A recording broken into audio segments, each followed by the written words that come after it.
me, Sean Capri, and welcome to We the GamerCast. It publishes on podcasts at youtube.com/carpoolgaming every single Monday. Patrons get it first. Thank you guys so much for subscribing, for leaving a comment on the YouTube video, for hitting the like button, for telling your mom, for telling your dad, for telling your cat, for telling your pet emu, your pet iguana. Thank you for talking about We the GamerCast. If you know what would actually help is if you could throw it on YouTube and point it at your bearded dragon. Point the speaker at your bearded dragon, because what I like about that idea is that the bearded dragon will then, if the bearded dragon likes it, this is how we know. Instead of writing reviews on iTunes, which you guys should definitely be doing still, and Spotify as well, bearded dragons, instead of doing that, they'll do like kind of like an upward dog kind of thing. They'll do like the yoga move. You know, they plant their hands, fingers spread down, and then neck out and a lift up, and they get a nice kind of stretch in their front body and a nice little thing with their back. It's all good. Oh my goodness gracious, what am I talking about, you guys?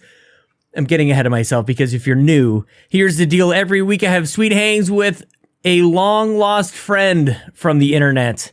And if you want to be on the show, it's pretty easy. You just got to be a little patient right now. We're booking into July, but you can tweet at me at Sean Capri, Sean like Connor, Capri like the pants. Even if you don't want to be on the show, you can still follow me there. That's that whole bit. I don't think I've really ever explained that to anybody, but it's a double hit.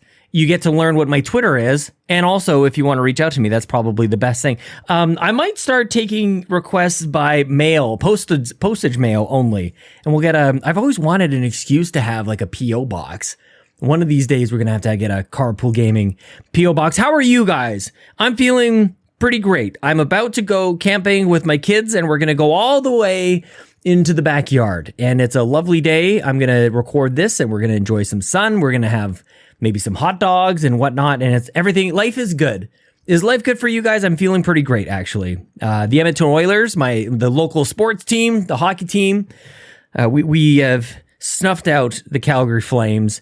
And I just, there's a lot of you out there who were against me. I'm trying to think of anybody who was actually maybe Becky Rubin Navarro might be the only one. Tony Baker, of course, hometown hero. But we got people like Marcus O'Neill living in Edmonton, cheering for Calgary. The Cardinals sin. Well, guess what?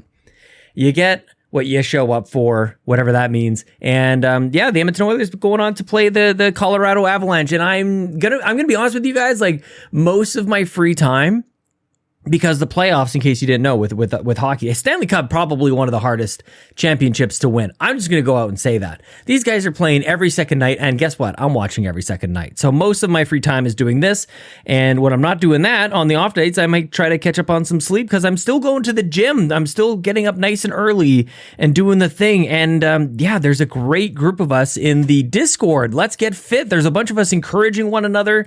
There's we're learning. Some of us actually like to have that encouragement. So I like to text people at 5:30, 6 o'clock in the morning for me. And this is doing it, man. I'm feeling great. And I hope you guys are feeling great as well. Man, so much to talk about before we get into my conversation with Lohr. Hasn't been on the show in many, many years. I haven't talked to him at this length in far, far too long. So I'm glad we got to do this as I record this. Luke and we chatted last night. And you're in for a good one, you guys. I always wonder too, like if I should record these things ahead of time, just from a workflow standpoint. I think that might be easier, but I'm not here to do things easier. Obviously, I want to at least be able to know and, know what I can genuinely tell you guys that the conversation you're about to hear is a good one. And I can also tell you that you should check out, Secret Friends Unite. I recorded with them this morning.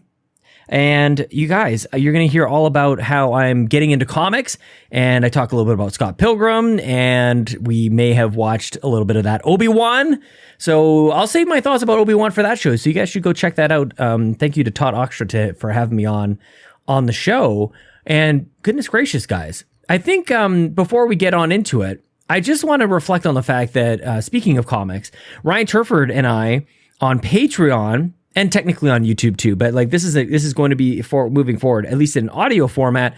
Patreon exclusive for $3 tier and up. The Geek Outs is now available. We did our, spoiler cast review conversation about Scott Pilgrim books 1 and 2, and I had a blast doing that. And we've already got our next date, or I guess the next couple of days set up for when we're going to record the next one. We want you guys to be a part of it as well. So stay tuned to the Discord, stay tuned to Twitter for more on that. I won't necessarily belabor the point, but man, Patreon is kind of nuts right now. We've got, 90 people? Do we have maybe even more than 90 people? We are on pace for our new milestone, by the way.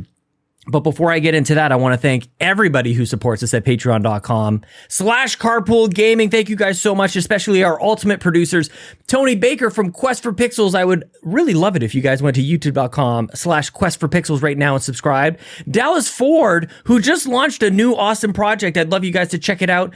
He's the co-host of The Blame Game. Support Dallas on YouTube and get these guys to 100 subs. Let's get them that awesome URL. Links in the show notes. Emily O'Kelly, Trucker Sloth, Johnathan Brown, who has the new album, of course, In My Element. It's on Spotify and on Apple Music. Drew Agnew, the handsome host of the House of Mario podcast. Lee Navarro, the fearless leader of the Phoenix Overdrive Extra Life team. Skinny Matt, who's hosting Carpool Gaming Community Nights. Please follow him at twitch.tv/SkinnyMattK. And again, all the links are in the show notes, every single last one of them. I would love it if you guys just, as you're listening to this, swipe on over, click the links, and support these ultimate producers.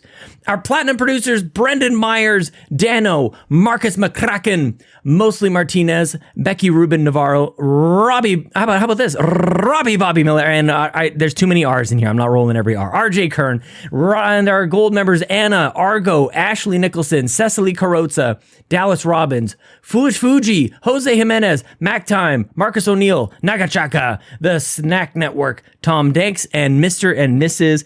Nasty Boots. You guys are nuts. Holy crap. We got to schedule this thing. Just want to put a call out here. If you guys are interested in joining us, I think we're going to have to do a thing. This is not, I haven't actually talked to anybody else about this. I might get in trouble about this. But you might remember me talking about a new show, a new project, like a pilot podcast that we've got going on here, where we're going to have people fight and argue about what game is better.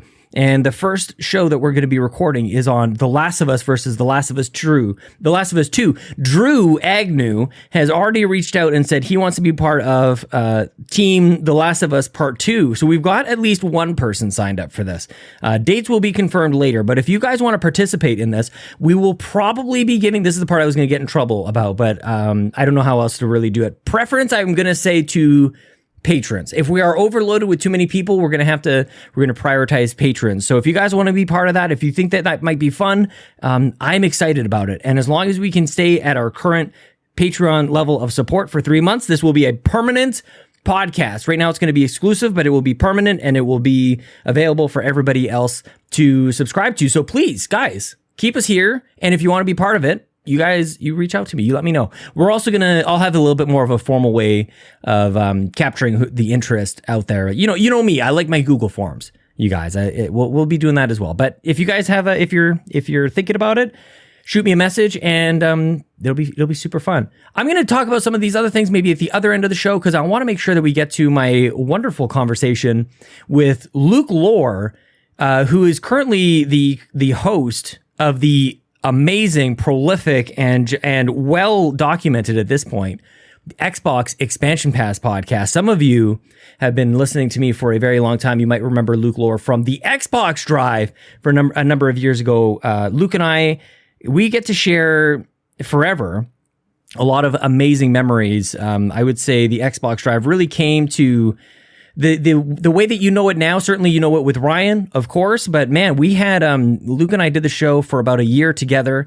We went to E3 in 2019 together. We got to host, or we got to what were we doing? We were streaming on mixer.com/Xbox Canada. Like we got to do a lot of cool things together, a lot of cool memories, and we're going to get into that among so many other things. We obviously, Luke not on the Xbox Drive now. He does his show, which is amazing. You might have seen it being quoted, I don't know, everywhere. IGN and all the major outlets are picking up stories that Luke is grabbing from his wonderful interviews from some of the best and brightest and craziest and most prolific creators in video games. So please, guys, support Luke by subscribing to the Xbox Expansion Pass podcast. Follow him on Twitter at InsipidGhost. Let's get right into it. My old friend, Lohr.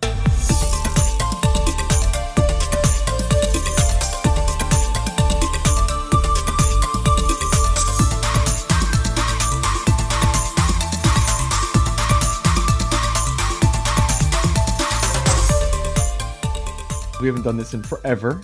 I know, right? But it's really good. Like, you know, you should turn it down. I shouldn't. Like, so, you know. What's up, I can't wait, man. I saw a clip of Hayden and Ewan. I think that's how you say his name. They were hanging out Star Wars Celebration, and people are kind of just like throwing a little love at older Anakin. It's pretty sweet. It's very nice because he was a kid when he did those movies. And I mean, I love Star Wars, but George Lucas in his latter years didn't do more than one take. And it's like, maybe we run that one back. You know what I mean? Maybe like, just try it again. Just is that what it was? I don't think I ever knew that. Is that a real thing? They just didn't. They shot it once and they moved on. Yeah, most of it was like that. Because I think you can comfortably critique two things from the prequels. Three things from the prequels. Okay, three big things. Green screen was overused. Yeah. They didn't reshoot scenes that, like, for a better chemistry moment. And then the writing was a bit too complex and they couldn't bail themselves out of it. You know, like there's footage of George Lucas saying, I think I may have gone overboard. Yeah, like, it's like the Tiger King moment. I will never recover from this. Like, and you're right. But I often, I don't know if you are you like into Star Wars like I am? Well, funny story. I always thought that I was like pretty into Star Wars, and then I played a game of Star Wars Trivial Pursuit, and I realized I know nothing about Star Wars. So I feel like that's a hard question to answer. Like I enjoy Star Wars quite a lot, but I don't know like the bartender's name or character or whatever, like at the cantina. You know, like I feel like is that what his name is? Is that a thing? I'm pretty sure it's who we're talking about. Don't pretend like I think so. Like you, I like think the it name's is. like tattooed on the back of your hand or something. No, I think it's like I have his face tattooed to your back. I've never seen your back. I don't think. No, well, probably D3 you did. Maybe a little bit of the back and the butt. Yeah, like, back of the leg. Well, we were the lights were off, but we cuddled. Yeah, it was tough to see. I'd have to imagine it. You close your eyes hard enough, and it's like, it's there. But no, so you know Star Wars you're at a different level. I mean, Luke Skywalker was my namesake. You know what I mean? Like, that's pretty sweet. So is that real? Yeah. Your parents, like, it's not just a coincidence. Like, it wasn't like a biblical thing. No. Okay. So my parents were stoners. Shout out to them. Still are. Yeah. They're good people. They're really good people. I got honest to goodness. It's funny because when I learned that way later in life, then I realized I was like, oh, I have all these preconceived judgments that are just wrong. But preconceived of your parents? People that did drugs and stuff. And then it's like, as I got older, I was like, oh, I'm really being judgmental and wrong. But I was named Luke after Luke Skywalker. And then to appease my father's parents, who are very religious, my brother's name was Gabe. So they told them it was biblical. Super biblical family. Yeah. Yeah. But like, no. It's such an awesome thing to do. Like, yeah, absolutely. But really, we have a real reason. Yeah. I think there's no other Ellie. Like, I don't know of any other Ellie other than The Last of Us. Like, there's no biblical anything that I can hide that behind or anything even remotely like that. It's like either nothing or The Last of Us. It's Lincoln I feel like was a little sneakier. Was at least is not like Link from The Legend of Zelda. Like you kind of have to. It's more of a nickname, like shortened Link. We thought we were being clever with that. Yeah, that's fair. All right, so the word that I have is regret, but it's not the right word. But go with my meaning. I think. Do you regret naming her Ellie after Last of Us 2? No, I don't count The Last of Us 2 in my canon. Oh, okay. All right. The series ends after the first one, and that's kind of. I mean, no, I'm being a little silly on that. I think I need to play the second one again, Luke. I think I need to play it again. I played it over Father's Day that weekend that it came out. Like I basically just I raced through it. I haven't played a game like that since then, and even for years before then, just because life has changed. But yeah, I don't know if that was the best way to play The Last of Us 2, and maybe that has something to do with my ongoing take, but I don't know. I just don't think that I like it very much. I didn't like either one of them. What? Not even the first one? So hear me out. Like, when you're playing something or watching something, you're like, this is clearly amazing. Right. I don't like it. And that's what the problem is. And like with Last of Us 2, the problem was I was trying to race through it to say that I'd beaten it, to not get spoiled, and to be able to discuss it. Yeah. And that's I honestly I think that is one of the worst things that's happened to the gaming medium, is that everyone wants to be a pundit and nobody wants to enjoy the game.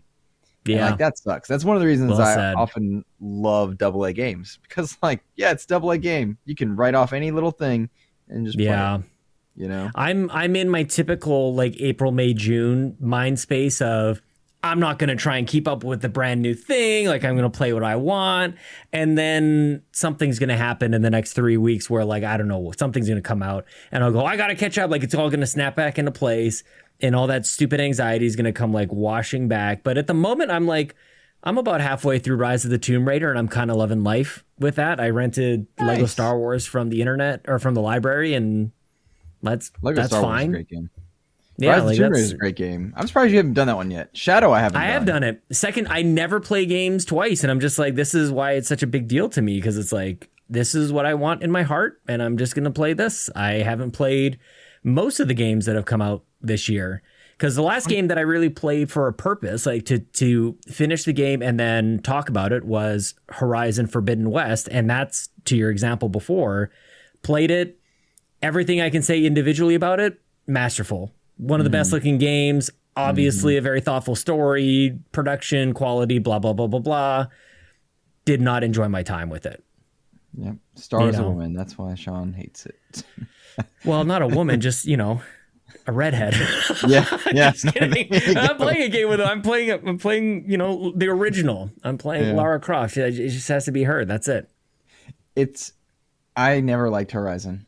And I hate that people are like, oh, it's because you like Breath of the Wild. Like, no, I just never liked Horizon. Or Xbox. Yeah. Man, I can't stand that when people are like, oh, you bleed green. I'm like, no, I bleed video games. I cover what's green. Yeah. I like green. Yeah. But I bleed video games. It's hard to shake it, right? It is hard. It is hard to shake it. Yeah. And honestly, like the best game I've ever played was on the PlayStation. God of War with 2018. I feel was the best game ever made. Why do you need a PlayStation? Just play it on PC. We all got gaming PCs, Luke. Oh God, dude! I played it on PC actually, but that's the thing. But like, cool. We're all just gonna be buying PCs anyways. Yeah, whenever people are pro PC, I'm like, good on you, rock on. I don't have the patience. Must be nice to have money and time. Yeah, like I got shit. You could just play it on PC. It's like $5,000 to build a good PC. It's like, all right, calm down. I know, like it's just conveniently left out of the conversation. Yeah. Like how much did that graphics card cost? More than an Xbox? Cool. All right, fine. We're just going to leave that part out then? I get it. That's fine. Yo, I had a Travis from my games to make up. Joe and I have not played I haven't played Cyberpunk ever. Joe went back to it post update, and like he whispered to me, he's like, I still don't think it's very good. And I'm like, oh really? No. That's like my summer. That's the one I'm like, I have Tunic and Trek to Yomi and a couple fighting games when I go into. And like those are like game? You like Power Rangers too. You like that Power Rangers fighting game. I love Power Rangers in general. The just Mighty Morphin. Yeah, not the like every season after the few Mighty Morphin ones they like changed, But like I like the Mighty Morphin games. I'm like nodding along, like you say, like I'm like, yeah, sure. Like I didn't know that. I didn't. Isn't it all just Mighty Morphin? What's the difference? Well, like they turn into Turbo and Zeo and that's cool. I don't know, like whatever. Sounds like more cards to collect or something. More or less, it's to sell more action figures. But I legit like the. Let's over again. Free up deleting the previous version. Yeah, it's delete. I legit like Mighty Morphin, and the comics that go with it are fantastic. They're super well made. The guy that wrote them, his name's Kyle Higgins. He's a wonderful writer for real, and so it's just cool to like read the comics and then play the game that's based on the comics, and they have a good storyline, all based on this dumb kid show that like the acting's terrible. Yeah, the effects are putties. Awful. Yeah. Yep. Every time you hit him, it sounds like you're punching metal. Like, all right, that's of course it would. Spandex, the Yellow Ranger is clearly a man in the because they're all Japanese. Wait a minute, really? Oh, I haven't looked at the Yellow Ranger in a long time, but I mean, remember it was a lady, like not in the suit. Yeah, that's the thing. In the first season of Mighty Morphin, it's all Japanese show interspliced with American show. I knew that part, but I would have imagined it would have been a their Yellow Japanese Ranger was a woman. guy. Nope. Nope. Is there like a particular like area that I should be looking at that gives it away? Is they're in spandex? There's no curves in one spot. Curve in another. Are we talking like a bulge on the Yellow Ranger that we never notice as kids? Okay. No, nothing like that. Just taped down. Yeah, and you really didn't notice that. I mean, I don't think you ever. They were good about it being a kid's show and it not being like ultra. Yeah. Anything. Are you looking at pictures right now? I'm looking at pictures right now. Yeah. And I mean, I guess sure. Yeah. Yeah, you'd have to watch like video, and like if you ever watch the video of Rita Repulsa's like mean witch, she's clearly not like the lips don't line up. It's clearly that always confused me. I realized it later. I just didn't understand. I just thought it was like something was wrong, not that it was actually like it wasn't until many years later when I learned about like anime and stuff like that dubbing was a thing. Actually, it's probably Rumble in the Bronx that really like enlightened me to hang on a second. Rumble in the movies are made somewhere else, and then they have this process to bring it over. Is Rumble in the Bronx the one with Jackie Chan? Yep. Okay. Got it. That might be my first like whatever you would call that. It would be like import of some sort. Okay. Kung fu kind of movie. Yeah. I have to ask you, Luke, whose side are you on? Johnny Depp or Amber Heard? Johnny Depp all day. Who's gonna win this thing is maybe another way to ask this. Like I think it ended today. Like he's gonna win, like because he's suing her for like $50 million. Mm-hmm. Is he gonna get $50 million back from her? I don't know if he gets all of it, but he's won his career. He's won the mind share. He'll likely win the trial. I don't know anything about law. Me neither. I don't know nothing. Yeah. But I will tell you what. Sometimes the pendulums swing too far in any direction in a political movement or whatnot, and everybody jumped with Amber Heard because of Me Too at the time, social movements. Yep. And pendulums swing, right? And in social, like big, like social awareness stuff, you had the Aziz Ansari thing where he really wasn't trying to be a bad guy. He got Me Too by accident, and it sucks because anytime someone makes an accusation that is unfounded, it damages the people that have a real concern, right? Big time.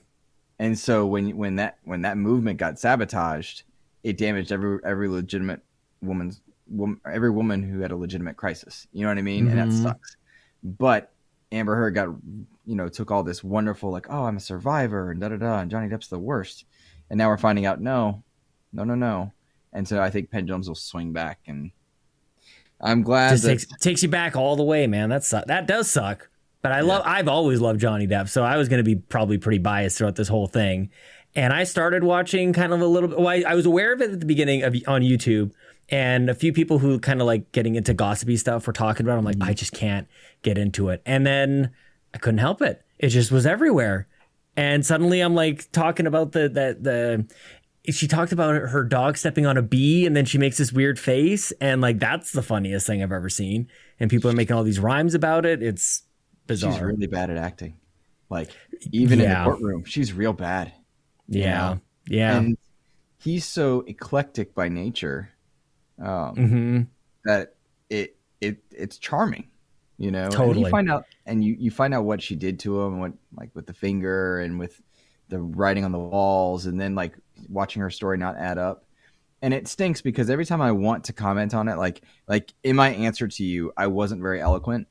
And it's because I'm worried about tripping over my words, which I then do because I'm trying to articulate this grand point.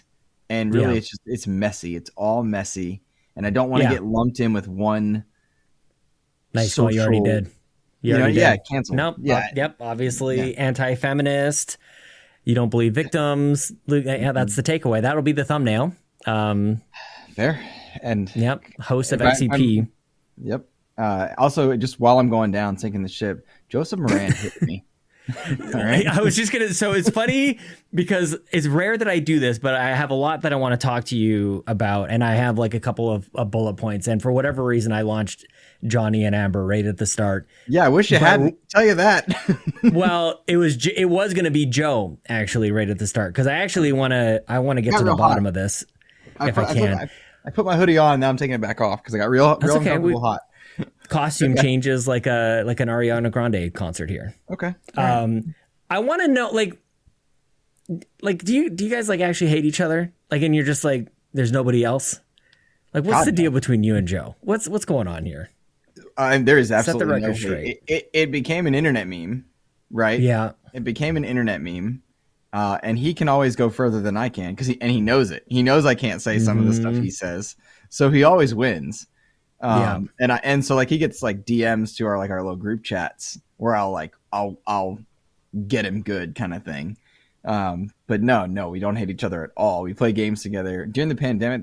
We played games together every day for probably 6 months straight, like uninterrupted during the 2020.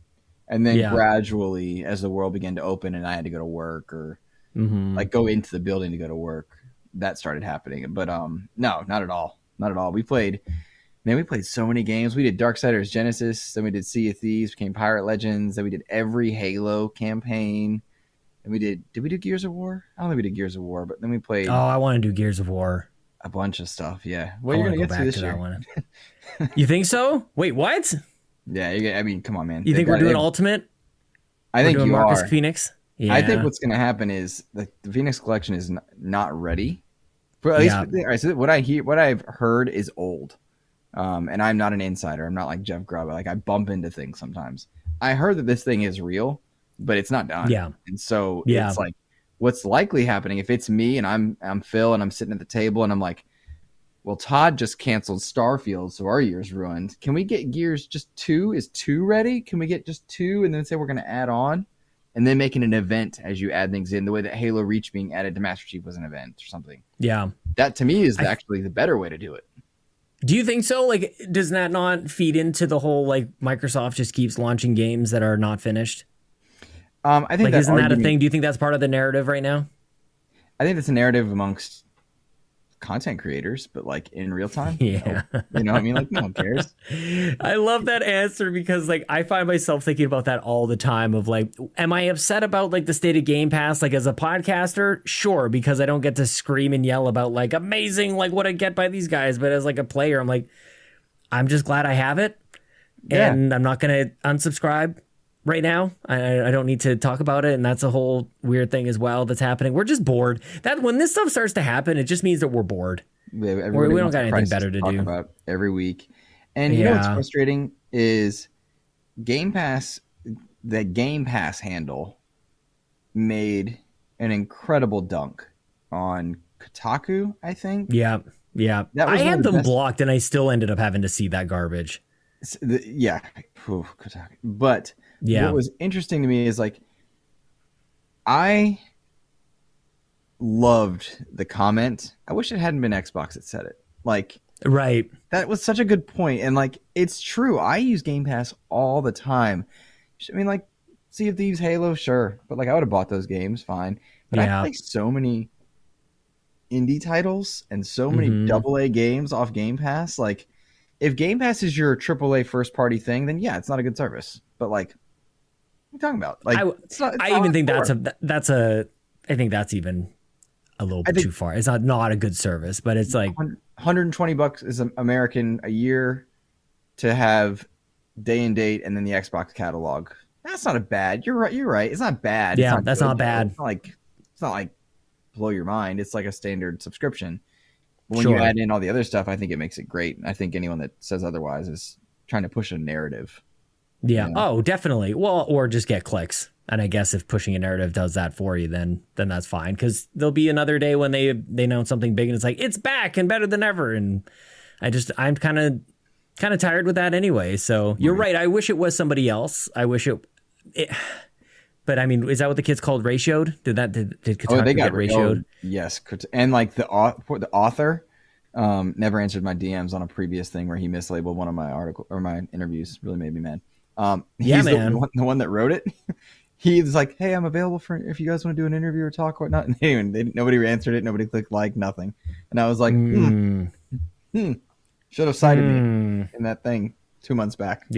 Yeah, jerk. I was mad. Yeah. That was Do you think, have you listed any predictions or anything for, we got like E3, not E3 coming up? Like, what are we getting?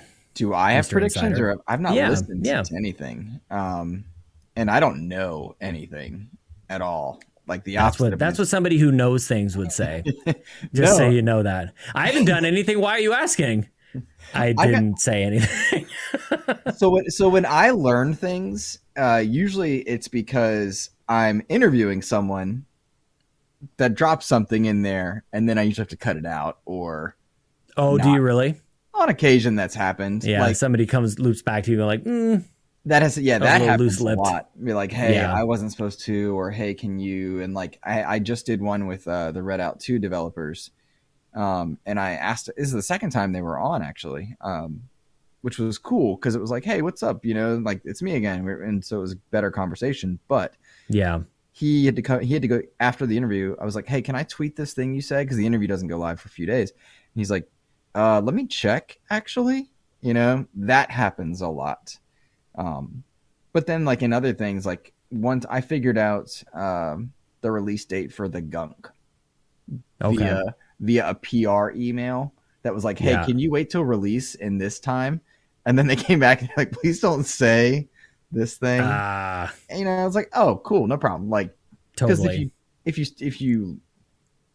the idea with the problem with leaking things is when you do so, then you're forced to compete with yourself. You need to one up the next person, one up the next thing. Every time Jeff Grubb gives information, then he's forced to tell the next thing. All right, well, what else? But what else? But what else? And that's a life I don't want, man. Just the sustainability of relevance. Is that what you mean? Yeah. If everybody's clicking on your content because you're telling new information, what if you burn out your sources? Or what if you damage a source? Or what if you, like, they're not really. How is that not a thing? Like, once you like let something leak, like, why is anybody, do you understand what's going on here? Why does anybody tell Jeff Grubb anything? Or Schreier. Right. You know, like, you know it's going to be used in a certain way. Maybe that's the thing. But the point that I was Schreier, like, that makes sense a little bit, especially like lately, where it seems to be part of a story that's being built. And it seems like I could imagine the conversations that he would be having is that, look, I've got a story.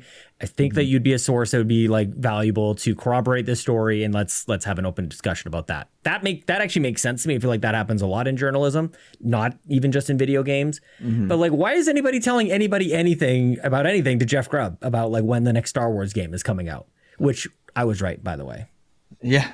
Congratulations. And the trophy. I've been right a lot lately, actually. Yeah, I mean, Babbitt's just such an idiot. So stupid and ugly. Like, let's just say it. You know, cancel. I can't even. As soon as I participate for like half a second, I'm like, I regret it. I don't want to do this. It doesn't feel good to me at all. Like, let him talk about your mother for 2 years straight. You'll get over it. True enough. Yeah. You get. Well, that's his game. He'll lure you in. Yeah. But I want to comment on the knowing things, not knowing things. If people clicked on XEP because of leaked information, which I've said stuff before, nobody catches it or believes it or thinks of it as a thing. But when that happens, then they're not listening to me. They're listening for the news tip, and they're not interested in me. That's what happens. That's what's happened 3 times in the last 5 weeks. It's been a weird few weeks of XEP. People are clipping stuff out, and they're not really listening. They don't care about me. They don't care about XEP. They don't care about the show. They're clipping that little moment, which is fine. That's fine. I'm not doing it for that. But imagine if you're Jeff Grubb, they are not clicking for content or for you. They're clicking for the info. Now, that's not true in Jeff's case. He managed to build a healthy podcast without leaks prior to, but like, I don't want that rat race against myself. And sense? I imagine it makes sense. Like, he has to deal with that with basically anything he says now. Right. That people like they link some sort of like prophecy to every like thought that he might have. And it's like, that would be very frustrating to have to go in. I think I just saw him say something. I literally said the opposite of whatever the story was about. And it's like, in order to maintain his relevance and brand and everything, he's got to be like quality controlling the messaging around his like that. That sounds exhausting. He's got a day job and a family and everything. That sounds That sounds incredible. Is that something that like has come to light? It must have been like something has come to light much more recently for you, as you've been on this road for a while. Pardon the road pun, as we'll get back to that, I'm sure. Hey.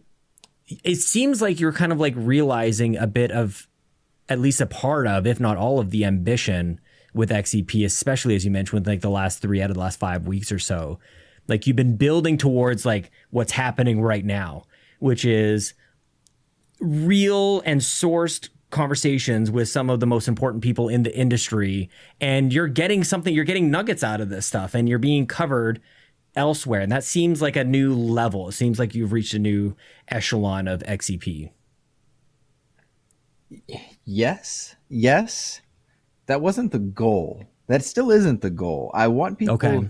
The goal is that I want to have something that people want to listen to, that they're interested. I want to be relevant, and people that are interested listen to me. You know, like the people at Xbox, I want them to know my name and know that it's not trash. You know, right? Or don't you think you're on the doorstep of that, if not right there? Like that's kind of what I'm talking about. Like it seems like you are being noticed and heard, and like I said, like sourced. I don't know if that's a sign, or if you've considered that as a sign, or if you're looking for something maybe just a little different. It's cool. It's exhausting. It's hard because you know this about me, and a lot of times listeners are surprised by it, but you know I'm an introvert. Like I'm worn out by people. So the first time it happened and I had a couple hundred notifications, that was hard. You know, that was difficult. And then getting a lot of messages with people, some genuine, like, hey, congratulations, I see you're on IGN's website or whatnot. And then others are like, hey, coming out of the woodwork, like, hey, I've been your best buddy the whole time. I'm like, okay. You know, like that was hard. But really I want, you know what I want, Sean? This is a real thing that I think about often. I want what we had on Xbox Drive with Xbox America, where it's like, hey, we know you. Do you guys want to come do this? You know what I mean? That was the coolest feeling in the world. Like we felt awesome. At least I felt awesome. Like, you know, like E3 2019 was the coolest experience of my life, and they wanted us to be there. Yeah, man. It felt like it shouldn't have been the case. Like, you know what I mean? Like I always kind of, and I still feel that way. Like, are you sure? Like, has somebody made an error somewhere along the way? Like, if you like, and that's not just me being self-deprecating, or maybe I am, but like, I really just, it doesn't make sense. Like, it's the Chewbacca defense. Like, it just, why is he living with the Ewoks? Like, it doesn't make sense. I just don't get it. So for whatever reason, I guess it didn't really like, and still hasn't really sunk in the way that maybe other people might expect. But yeah, like, and you and Badbit are similar on this front, just being on the other side of the border. It's like, what is it going to take, Xbox, US and PlayStation? Like, you guys, like, I just don't understand it. Maybe you're just, like I said, you're at the doorstep of it, but what else is there? You know, you're so unique. Like, and this is I think the coolest thing to see Xbox Drive exist as it exists, and then XEP, just totally different, completely different shows, where Xbox Drive is probably more, especially now that I don't even do it in a car anymore, very similar to most other. No. The cell phone coverage around here, I don't know what has happened. I don't know what Elon Musk is doing to our satellites. I'm not sure what's happening, but apparently it's like the Skype calls are falling apart. So we've been doing it here, and we do it live on YouTube now to try and make up for it. But as soon as 5G hits, Luke, I'm back.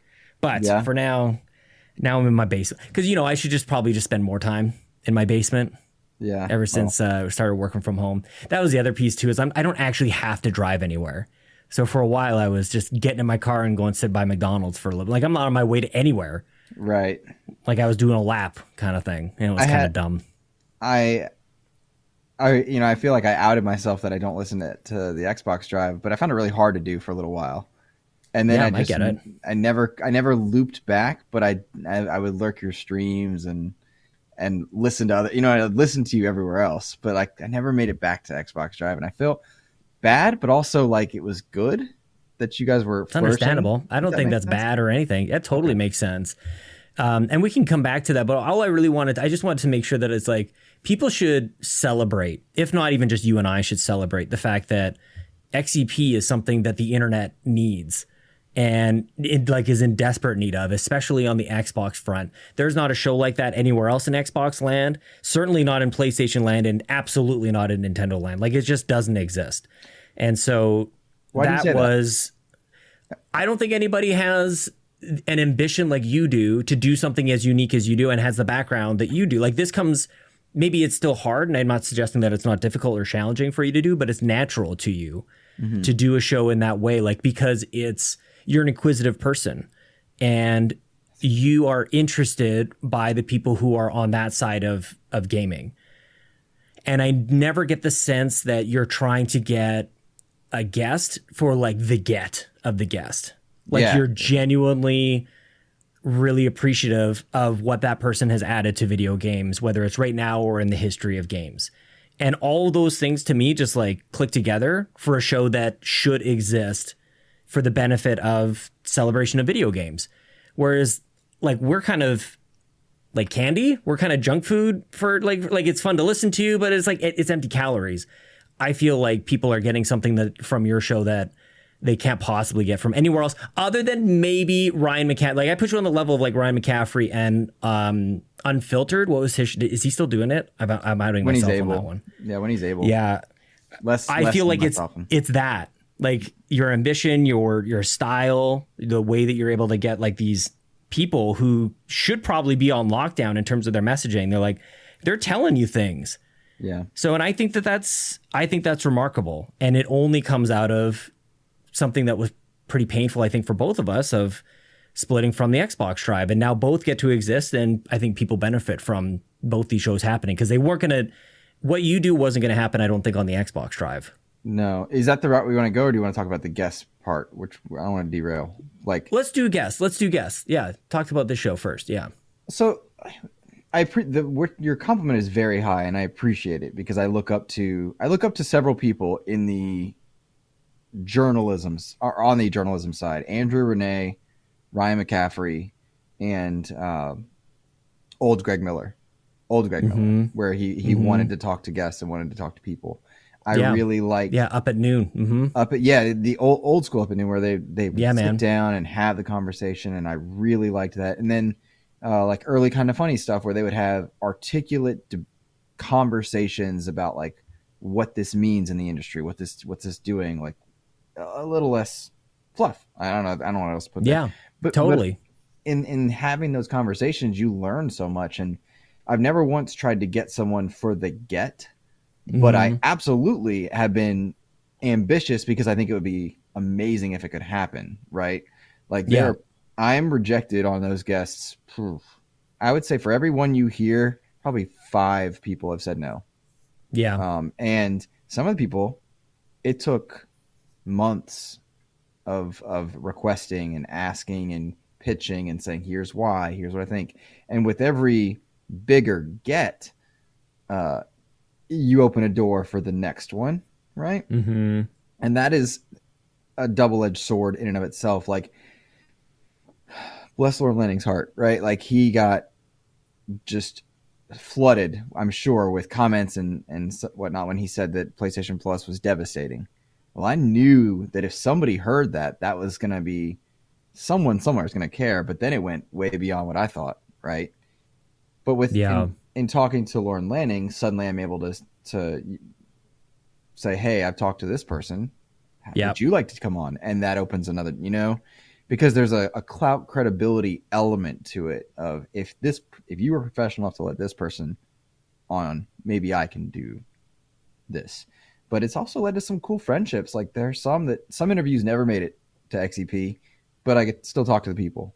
That's cool. Yeah. You know what I mean? Like, when I'm talking to people inside of different studios, that's cool. Like you've recorded something or you've chatted and it just never aired. You weren't ever able to, like, something happened afterwards. Yeah. Not like a lost episode, but more like after the fact, it was like, hey, can we, can't do it. Yeah. Can we not? And like, that's mine to do with what I want. I could do anything I want. You know what I mean? Like, on the journalism side, like I could, totally, it's mine. Everyone was aware of what was happening at the moment. Yeah. Right. Yeah. You were on air. Mm-hmm. But is that worth it to burn that bridge or whatnot? Like, no, because I would like to be invited to a thing. You know, like imagine if I get to go to a PlayStation or Xbox conference on an invitation and get to press badge, and that'd be fun, right? Like I would love that. And why do I want to do it? It goes back to kind of what you said, is I'm inquisitive. I want to talk to people. You saw that at E3. I was like, let's go talk to that person. That's the sports journalism side, soccer side. Like that's an athlete. Let's go talk to him about this and what like that's cool and fun to me. But yeah, like for every one I get on there, there's 5-6 rejections, and it's a lot of emails and a lot of getting told no. And that's tough. Like some people don't even sometimes the people you want most won't even respond. Right. Hey Xbox, what's up? Love you. just all of Xbox. Hey guys. Yeah. Maybe I got your email, you're in the queue. Yeah. Like autoresponder. I take an autoresponder at this point. Yeah. But it's also cool because like sometimes people privately reach out to me like, hey, we see it, you know, but I can't respond to you officially. Okay. That's cool. That's cool. All right. Well, the other group that is, and maybe a year ahead, I'm not exactly sure how to like equate it, but like a similar path was kind of taken. You started to see it with like Iron Lords, who had, I'm not even sure who the first one would have been, but it seemed like they started to gain momentum. It was like they had this guest and then they had this guest, and suddenly it's like, oh, this is a thing. And I just have an appreciation for it, like when it's very organic like that and out of like the true interest of whoever the content creator is. Because it's, and I don't know exactly how to draw the line. This is, you talked about being judgmental of other people. This is one of my hopefully last remaining, I don't know, weaknesses, if you want to call it that. But like, I just want it to be like out of a genuine interest of whoever's creating the content, not chasing anything else, because it can be very, it's sad actually. Like you're chasing something that's almost like shallow, unless you're able to actually articulate and identify what you want out of this, then anything, like, I feel like nothing else really matters. And that's why I'm really happy to see this happening for you. And also for the record, so it doesn't also seem like you're my big get. We arranged this like 6 weeks ago. Yeah, it was something like that. So it just kind of happened that this has been a pretty remarkable few weeks for you as well. Fortuitous timing. All of it happened very organically and coupled for a very emotional week for every reason, good and bad. But yeah, you and I planned this for a while, and because you're a planner, I am not a planner the way that you are, and I've had to with XCP. I've had to start using a calendar, which is funny because I used to be able to just keep it all in my head. That's what Kato said the same thing to me. Console Kato from the Nintendo Drive. She's like, I guess I got to start using a calendar. I'm like, you guys have been not using calendars this whole time. Like my whole life is on. That is amazing because you're a busy man. You got lots going on. So your guys' brains are just better than me. That's what that means. It became really difficult when it was recently it's been like 2 and 3 interviews a week from 2 and 3 different time zones. Right. And one thing that happens, this is something you should know as well. It ebbs and flows. Like, they'll all hit at once, and then I'll have like content built, and sometimes I have to push 2 out right then because it's time sensitive. But then I'll have like 2 or 3 episodes where it's just me, and this is where I talk about wanting to not be a leaker and whatnot. When there's not a guest, the numbers will dip when it's just me. Okay, the numbers dip when it's just me. Are you here for the right reason? Are you interested in me, my content? I should say, a better way to put that.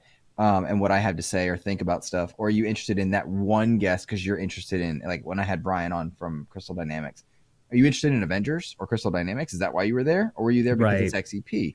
And both are fine, but it's a matter of like, I want the right kind of growth and the right kind of people. So that's why every episode, is me on either the front or back. It's just me, Just we're similar. That's what this is. That's exactly what this show still, after all these hundreds of episodes, is still. I mean, it's not the same thing necessarily as, because I've kind of stopped going after the big guests, and like now it's just like, if I get to spend a couple hours with a friend, that's awesome. Every once in a while I'll sprinkle in, like it's much less strangers from the internet now, and more now it's a lot more just like, I haven't talked to Luke in, well, sadly far too long. So it's good to just have this as an excuse. This is the grown-up version of like, hey, let's hang out. Like this is just having an adult all at the same time. Right. But the same thing, and I don't look at the numbers really on the show at all, but it's just anything that's guest based. It's going to come and go with whoever the guest is and whatever the promotion happened to be around it. I wouldn't care about numbers, I think, if Joe wasn't my friend, but Joe is so numbers motivated. And not in like a negative way, but like he monitors. He's like, all right, if I put the tweet out at this time, I get more engagement, more analytics. His mind works like that. So to have him in there, that has me checking things and like, I don't know where my iTunes reviews are. I have to remind myself to check that. I love reading them. It makes me feel good. But also like sometimes comment sections are brutal. And sometimes I know sometimes numbers hurt me. I'm like, when I have the big get, Sean, sometimes people think I'm the big get. And I want to be like, no. And then like I'll go on and they won't see much of a boost or any boost. And like, I feel the same way. I'm so sorry. Yeah, I feel the same thing. I'm like, you guys need to calm down here a little bit because like, I don't know, maybe Brendan Myers came over and listened to me as well. I don't think. Shout out to Brendan Myers, man. Brendan Myers, dude, he's got a baby and he's still supporting everybody. He's one of the OGs, man. He has supported and several people. In the very beginning of XCP, they made the jump and did both. And that was hard for some people to do. But he was there. Todd Oxtra is there, man. Todd Oxtra as well. Todd Oxtra is one of the best human beings on this planet. I'm going to be talking to him tomorrow. Tomorrow morning, really? I'm going to go on Secret Friends Unite. Yeah. Such a good. So Todd, just, there's going to be Brendan Myers coming on over to listen, and that's it. You're not going to get a boost, man, on the show. Yo, do you struggle the way I do? As everybody and their mom has a podcast now, I can't keep up, and I'm a bad friend. I'll click like. Sometimes I'll put it on I won't even watch it, but I'll put it on like whatever it is. Like Halo Saturday is a good example. Sometimes I'm in a party with Kevin and my buddy Charles, because you have two Charleses that frequent your Halo Saturdays, and we've got you on. We're in your party. We're playing with you, but like we're not listening because it's too much. I get overwhelmed. I know. You know what? I had this realization last night. Actually, I was watching the hockey game. I had my phone in my hand. I was playing a little Tomb Raider on the other TV, and I wanted to, like, in my mind, this is my brain sometimes works like Family Guy, where it just like cuts away to something completely different. And in my mind's eye, I was viewing on Back to the Future 2. When they're in the future and like the window screens are screens and they're talking to all the people all at once. I'm like, that's my life now. Yeah. That's many of our lives. We have so many screens. We're multitasking all the time. Yep. And freaking out over being overwhelmed with stuff. And it's like, maybe there's a simplification that can happen. And maybe that would be beneficial. It's like the answers are right in front of us. And yet here I am still compelled to turn on every possible screen. Right now, as I talk to you, there are 3 screens in front of me. Now, why? What's on each one? I don't know. Like you're on the one in front of me. Audacity's off to the left, and the other thing that records you is off to the right here. Like that's in this very moment. I don't need 3 screens. But see, to me, that's one project. Whereas I've often done, like, one of the things I don't like about content creation is when we're invited onto shows. There's like 5 panelists, 6 panelists. I'm going to talk for like say 3 things in 2 hours. Like I'm not doing that. Yeah, you got like a 40-minute break. Yeah, like leave me alone, or bring me in. One of the two. Like, don't. Hey, you want to join this 6-person? No, I don't. Like, I don't want to be on your Xbox prediction show where I'm there.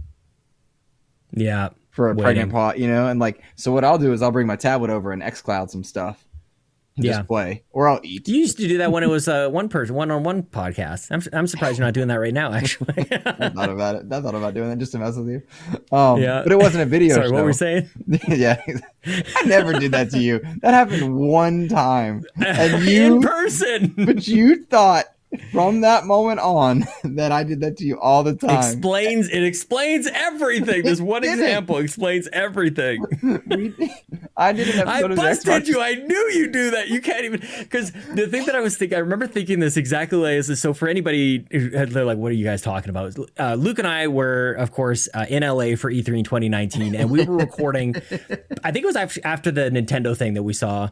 We were recording a little something, but we were individually on our own laptop so that we could record locally. In the same room. In the same room. So I could see Luke separately. He was facing a different direction. And I could see him. He paused for whatever reason. It was time for him to talk, and he kind of paused for a second. And I look over and I realized you were like browsing the internet or something. I'm like, you do that. So I probably overcorrected in that moment, but it seemed to feel the same from my perspective of any time that I would throw it over to you. And it took just a second longer for you to jump on in. Like he's doing something else. It's, well, that was a busy weekend. I was probably just like mentally unwinding, but like I often can't do one thing. I can't. Well, that was it. And I identified with that big time where I'm like, I realized 4 seconds afterwards, I'm like, I just looked at my phone again. Like, why am I actually, I don't need to be doing that. I just, by habit, like, here it is. Right now. Totally. You're a doodler? I don't know if I mean, that makes sense to me. Yeah. Are you like, do they turn out good? No, well, it's on graph paper. The problem is because it's on graph paper, sometimes they start to look like swastikas because you're doing like lines. You and only I'm have like, so many nope. angles. Yeah. And so I didn't want to, I started to hold it up. I was like, no, that'll look wrong. So I'm going to clip it. Yeah. But the funny thing about Xbox Drive, for anyone that doesn't know, there was an episode where I was working out the whole time. Do you know this, Sean? Do you know this? I know that. Yep. Yeah, where I was just pedaling on the I don't even know there was bike. one. You'd definitely be on the bike, at least for a couple. But you didn't know until I told you. No, yeah, exactly. Not until you mentioned it. Yep, and I would That's just because you're in shape. No, it was a recumbent bike. It was on low resistance. It was just so I could move. To move, like to do something. Because you were in the car. You had a lot of stimuli going on. That's true. Actually, we were seeking the same thing, my friend. Yep. Like we need something else to do. And I would play games every episode. That was true. I would play games. 90% of the episodes I would play like Halo Wars, or not a Twitch-based reaction thing, not a platformer, but just something where it's like moving my mind about. Because sitting and doing just a podcast is really hard, at least for me. At the end of a day, kind of thing. You have 3 screens. I don't know. Up. Well, and I mean, in this case, they're just on, so I might as well put something on them. This is actually maybe the most simplest version of why do I have 3 screens on? But in any case, I don't know why. Even like, and it's actually Chelsea's idea for the TVs in the other room. Like she wanted 3 TVs on the wall. She wanted each of us to have a TV and then one in the middle for us to watch like television or movies. And now we're ships in the night. I pitched that to my wife. What did she say? No. She's like, I don't want to watch you play games. We could be in the same room. She's like, no. I was like, all right. All right, well, I'll go upstairs.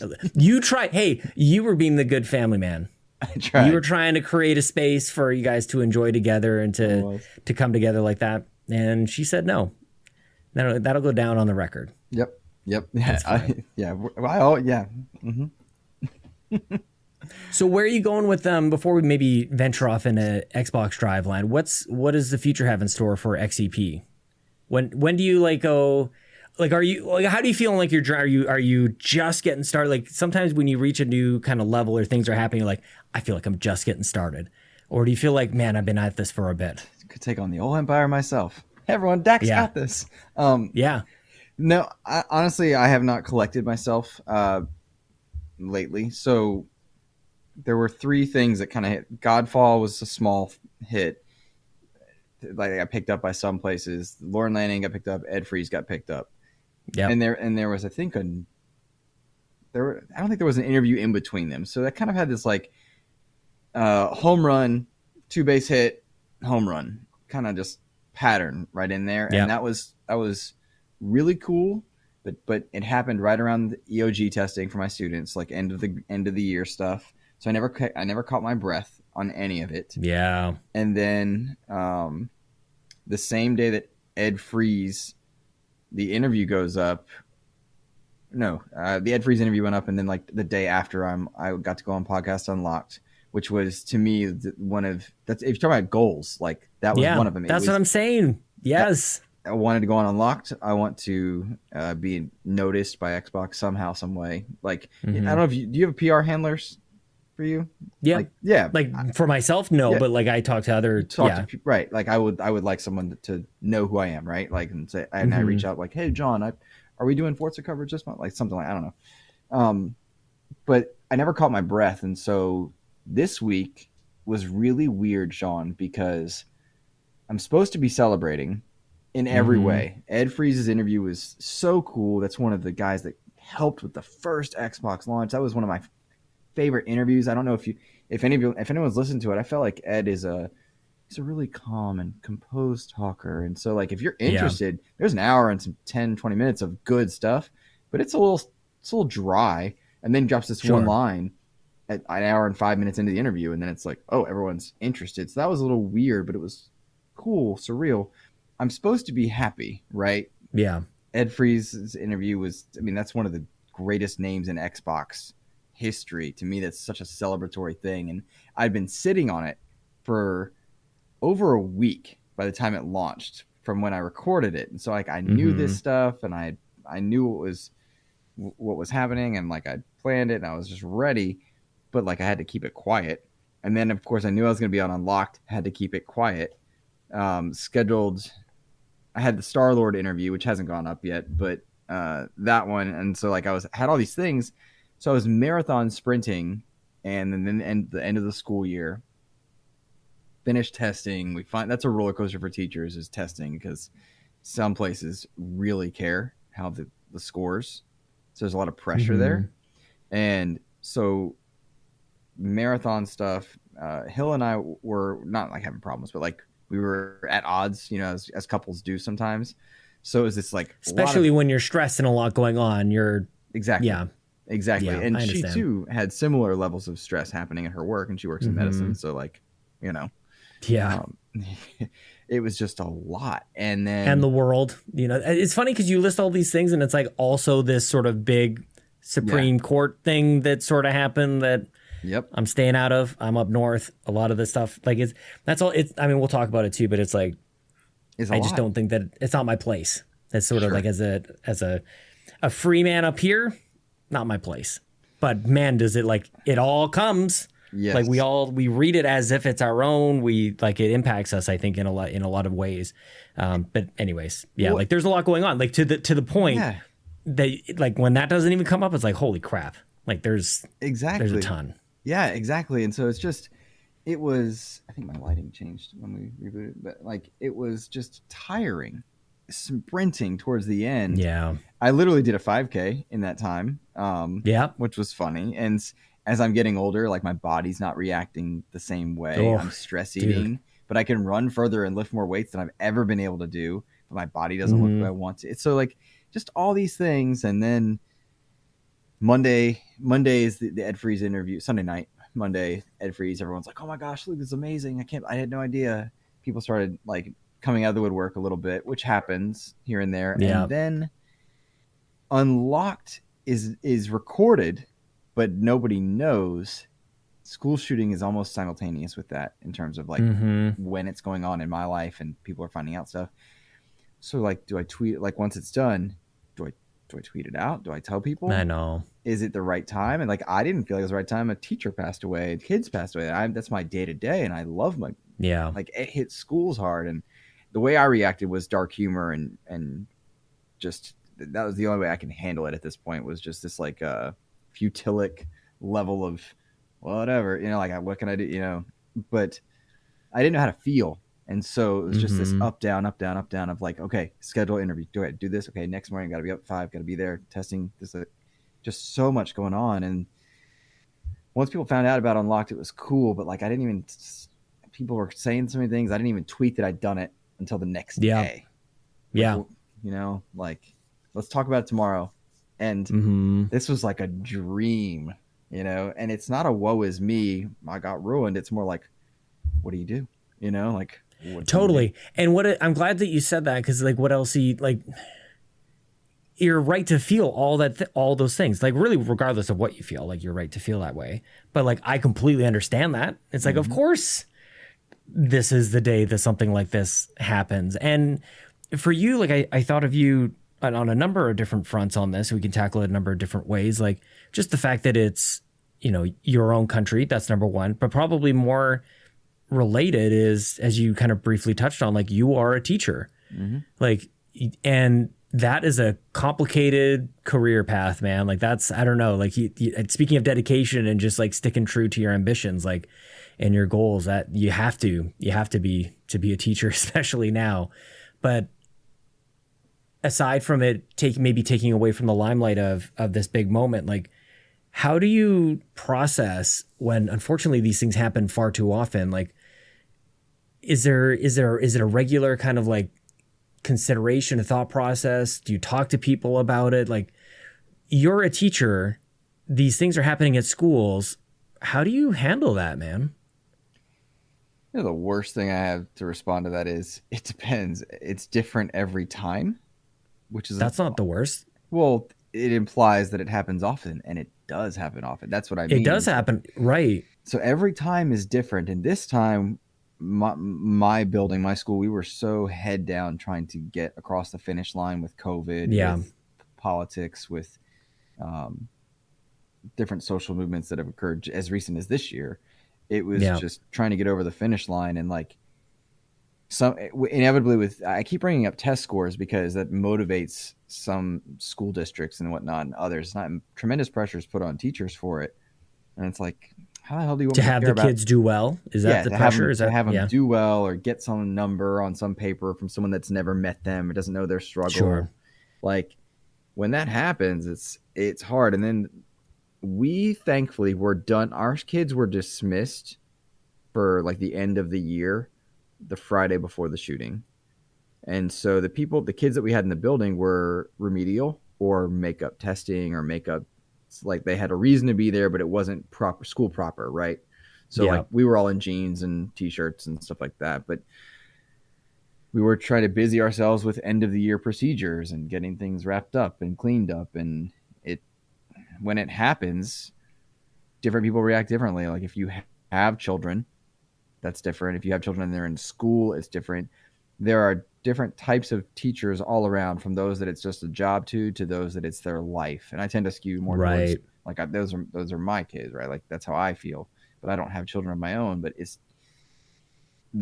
how you feel about it depends on how close you are to that moment, and how not physically, but we do drills. Like, why should I care about your test scores if I'm having to do drills where they're supposed to duck?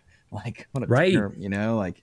Right. Like that's the whole like shot of perspective that I just keep thinking about, where it's like, what am I even worried about? Like this, or this about, like when this stuff is happening in the world. And I don't know exactly where I end up going with that sort of thing, but like, and again, I'm 1,000 miles away.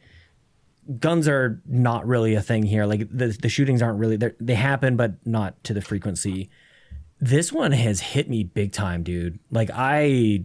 I'm not a teacher. I'm not in a school. I'm not in the country. I'm just like, well, how old's Link? I don't know what it is. I'm just heartbroken by this one. How old is Why Link? This one? That's I mean, your kids are going to be you're going to deal with that reality soon. And then you find out the police stayed outside for 40 minutes. And I think that's the other thing too, is like, it's persisting. The messaging is just, it keeps going and it's getting worse.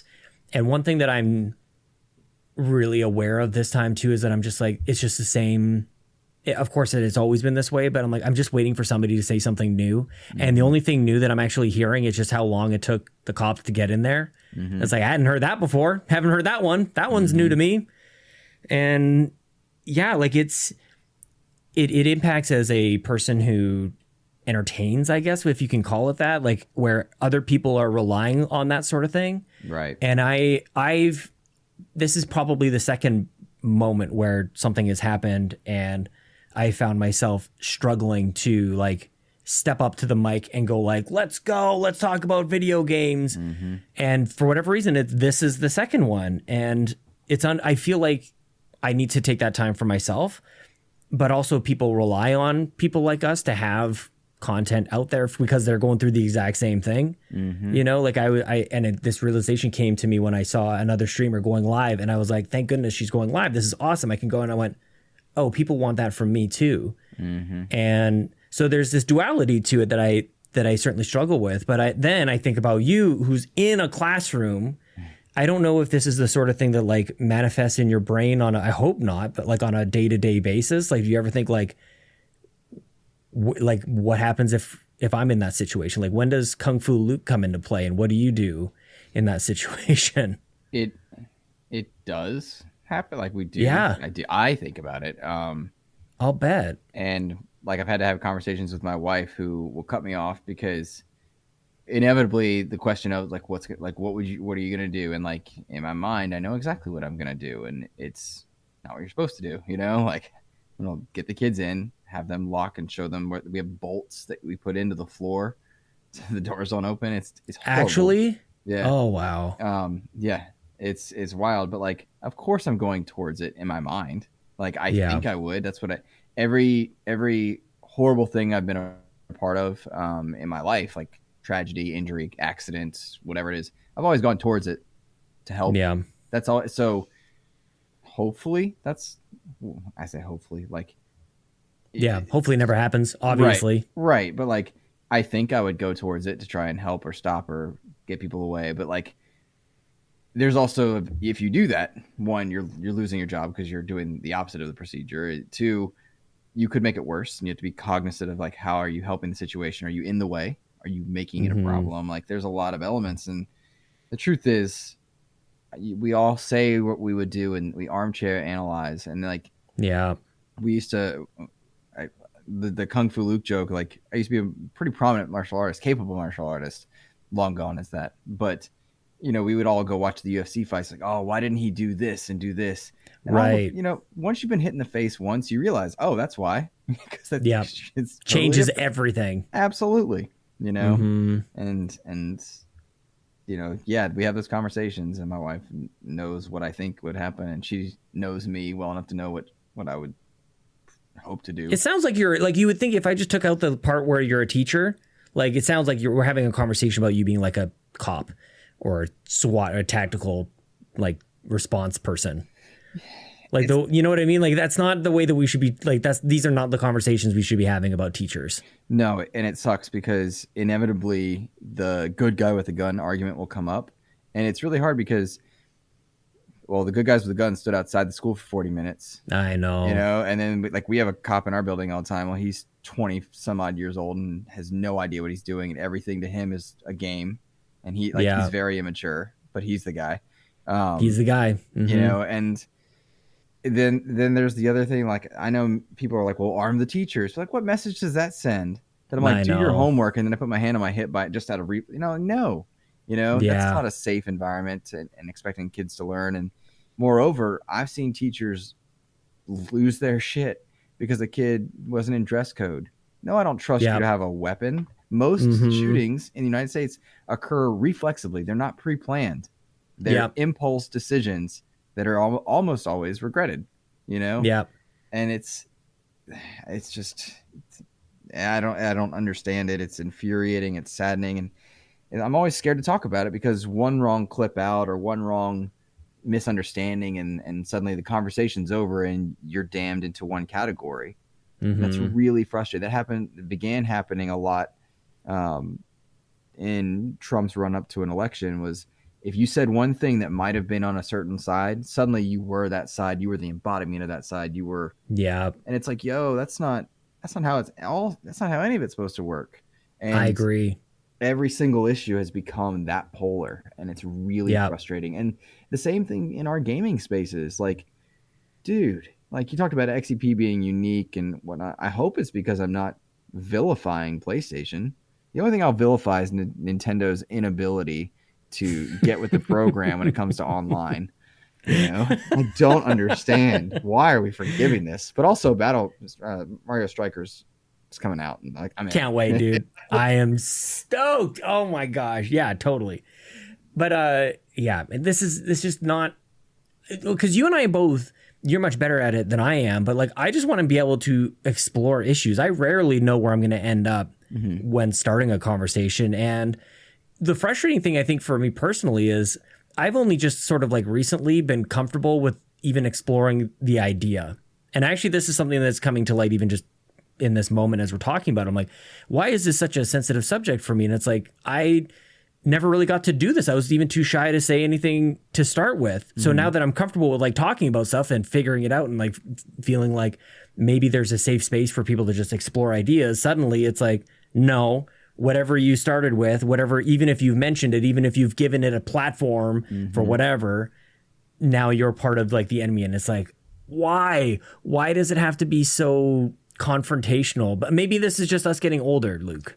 Maybe this is just like avoiding violence, because when we're teenagers, we're just angry dudes who just everybody's just going to beat each other up. And now you see some of the damage that happens when violence happens. It's like, let's just be kind to everybody. Let's just be all right. It's not worth it. When we gave people the ability to comment on a subject without education and without consequence, like then people started becoming embrazened in the wrong ways, I think. And we talk about pendulum swinging. We swung so hard into the give everyone a voice, your voice matters, that we forgot that we're giving a voice to those who aren't prepared to speak.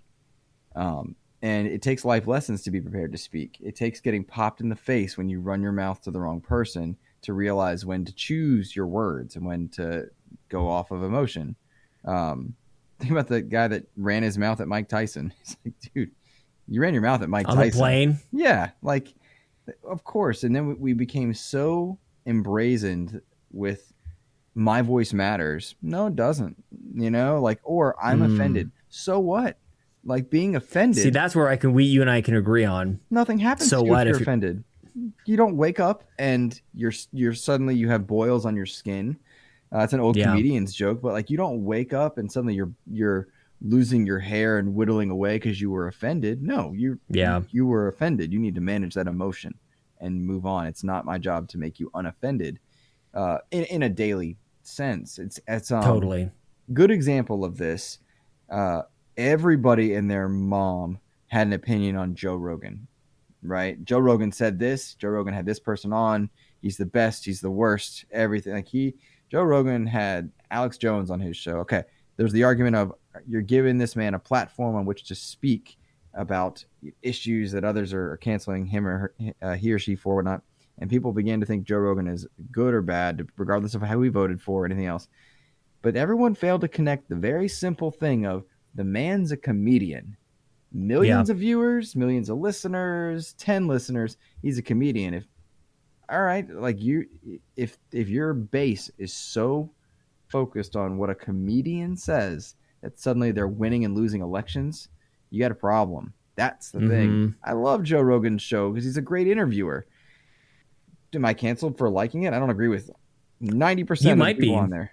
Yeah, but like 90% of the people on there, I'm like, ugh, like, I don't like that. Yeah, but it's a comedian often talking to other comedians about life, and like, I don't agree with them. Sure. But I like hearing... And you move on, right? Right. Yeah, I'm offended by Alex Jones and some of these horrific people that have been on there. But I'm okay, like... Yeah. It's that level of who has a voice? Do they deserve it? Do we prepare people to speak before we gave them the voice? And then, equally important, do we prepare people to listen?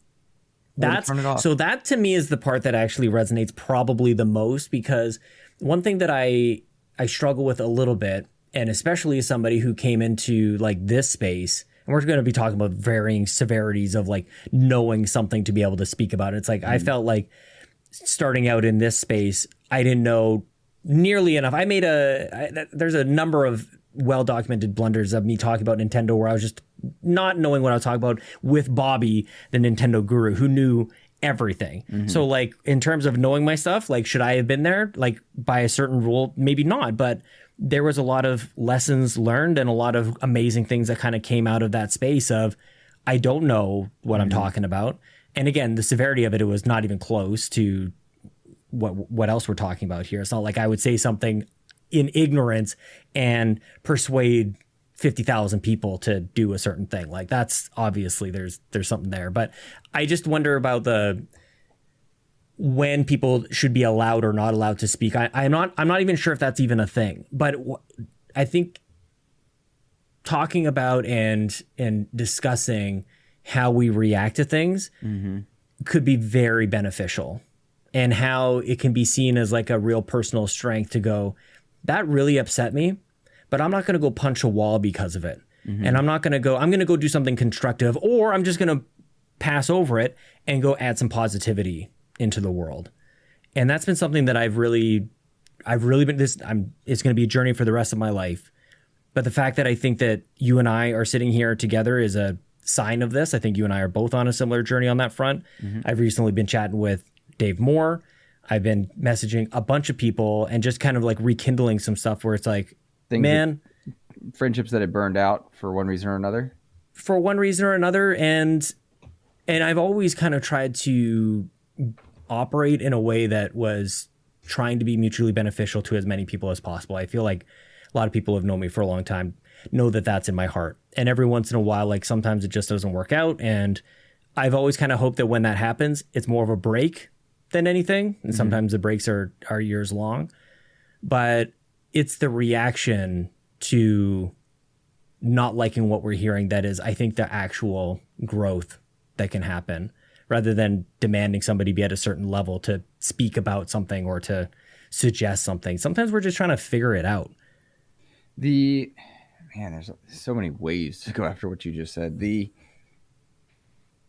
problem on the political sense, when you get to that level of stuff, is that when you have celebrities commenting on things with their followings, and then people that aren't prepared to understand that those are celebrities, not experts, speaking on a topic, it's like, well, we shouldn't be talking about any political issue like it's a sports team. You know, like if you're at rallies acting like this person's it does feel like that. It's exactly how it feels. And like, I know who I voted for. I've voted Democrat for some time, but I'm not like devoutly losing my mind in favor of them. It's not like they're doing a great job either. You know what I mean? Like, they're politicians. They're not sports teams. They're not winning championships for me, and they're supposed to be making our lives better. And it's supposed to be based on discourse and debate, and it's turned into, you know, anything but everything else. Yeah. And I'm not interested in that conversation and that.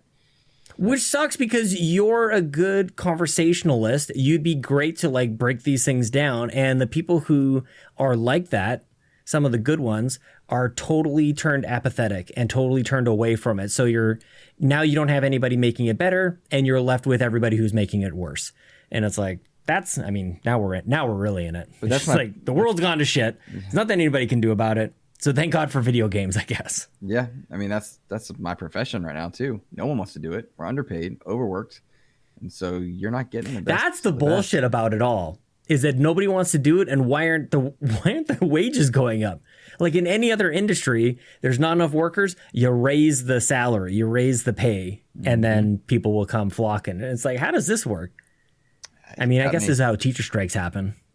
I'm not even allowed to say that word. Fun fact. In some states, I'd say heartbeat. I don't care. Like, there's nobody at our job fair. I'm not worried about it. Like, no kidding. Know? Oh my gosh, man.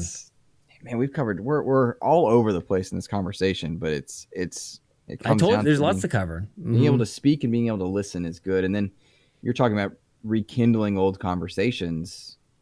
I think as you get older, if you're wiser, or if you're trying to be wiser, perhaps that's a better way to put it, you try to let go of any burden you can, because life is heavy enough. So any weight you can take off your shoulder, old anger, old bitterness, old relationships. I think that's what some people are doing when they're trying to contact their ex and say they're sorry. I think that's what they're trying to do, maybe. I don't know. But like anytime they're thinking when things were more attractive, you know? Maybe. It could well, probably often that as well. But like when you try to reduce as much weight off your soul as you can, I think that's one of the steps in wisdom, is like, you do want to be better and not hold on to anger. Like you and I we were at odds, but like one thing I do know is that even a month after you and I separated, it felt like a divorce. And I've said as much, I think on Chris Johnson's show, he asked me about this. I will say there's two moments, that sorry to cut you off, but that you being on that show and me listening to it, and then I received a phone call from you shortly after that, actually, were pivotal. Actually, hearing you talk about it was like helpful for me, because I hadn't really talked about it, and I had no idea, like really directly from you. I didn't know what you had thought about it either. And you also had, I think at that time, the benefit of time to speak about it very clearly, I think, and I hope very honestly. And it was like, some things were hard to hear, but also like important to hear. And those most of the time go hand in hand. I didn't know you listened to it, so that's cool. For context, we should add some context to anyone that's like out of it. Who is this guy? I guess the context is like, you and I wanted different things for the Xbox Drive at the time. We just wanted different things, and we were both, in my mind, very capable at hosting things, but I'm not good at producing. You were a very good producer. But we just wanted different things.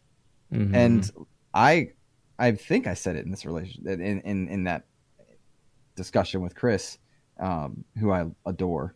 It was like a relationship, it was like a relationship ended, but like, I don't want it to end, and like that hurt. But then Like, I know distinctly that even after the end of my time on the Xbox Drive, I was in your streams when you were doing fundraisers, and I was supporting you when you were doing fundraisers because the goodness was there. The intention was always there. And there was always the goal of being good to people and making the world better. That's what you do with your content, Sean. Like, every one of the 48 shows that you do is intended to make people Careful, happy. it'll be 49 soon.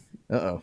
Is it really going to be 49? You got another one? I don't know. Yeah, probably. You I don't even do. know about it yet. It's just let's an be idea. honest, this is the way things go. How many drives can you go on, Sean? I mean, we still got a PC market, and people talk about retro drives, and who knows? The Ryan wants to Playdate do drive? a Sega Master. Yeah, A little knob. dude. Can you imagine? Yeah. But yeah, like, we were trying to Yeah, be I good mean, to we're in people. caves now too. We're on all sorts of places. You Ryan's are. in an RPG cave. It's all it's a whole thing. Carpool game. We're never going to finish any single conversation we've had today. Carpool gaming, man. Congratulations. That was a cool day for you. That was a cool day. We'll come back to it. But thank you. Okay. You had meant, because I don't think that I had that was like a total deflection. Not to be rude. I felt like that came off very. You're good. I didn't mean to be rude. Canadian. I know. Sorry. When sorry about that. That was probably a dickish thing to. Some people stop listening to me right there, and they didn't hear the apology. This is why I always let a guy finish.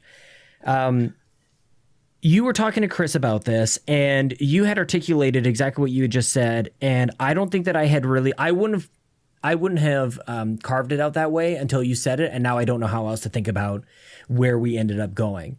Where what you just said was like we wanted to do two different things with it. And it is really as simple as that.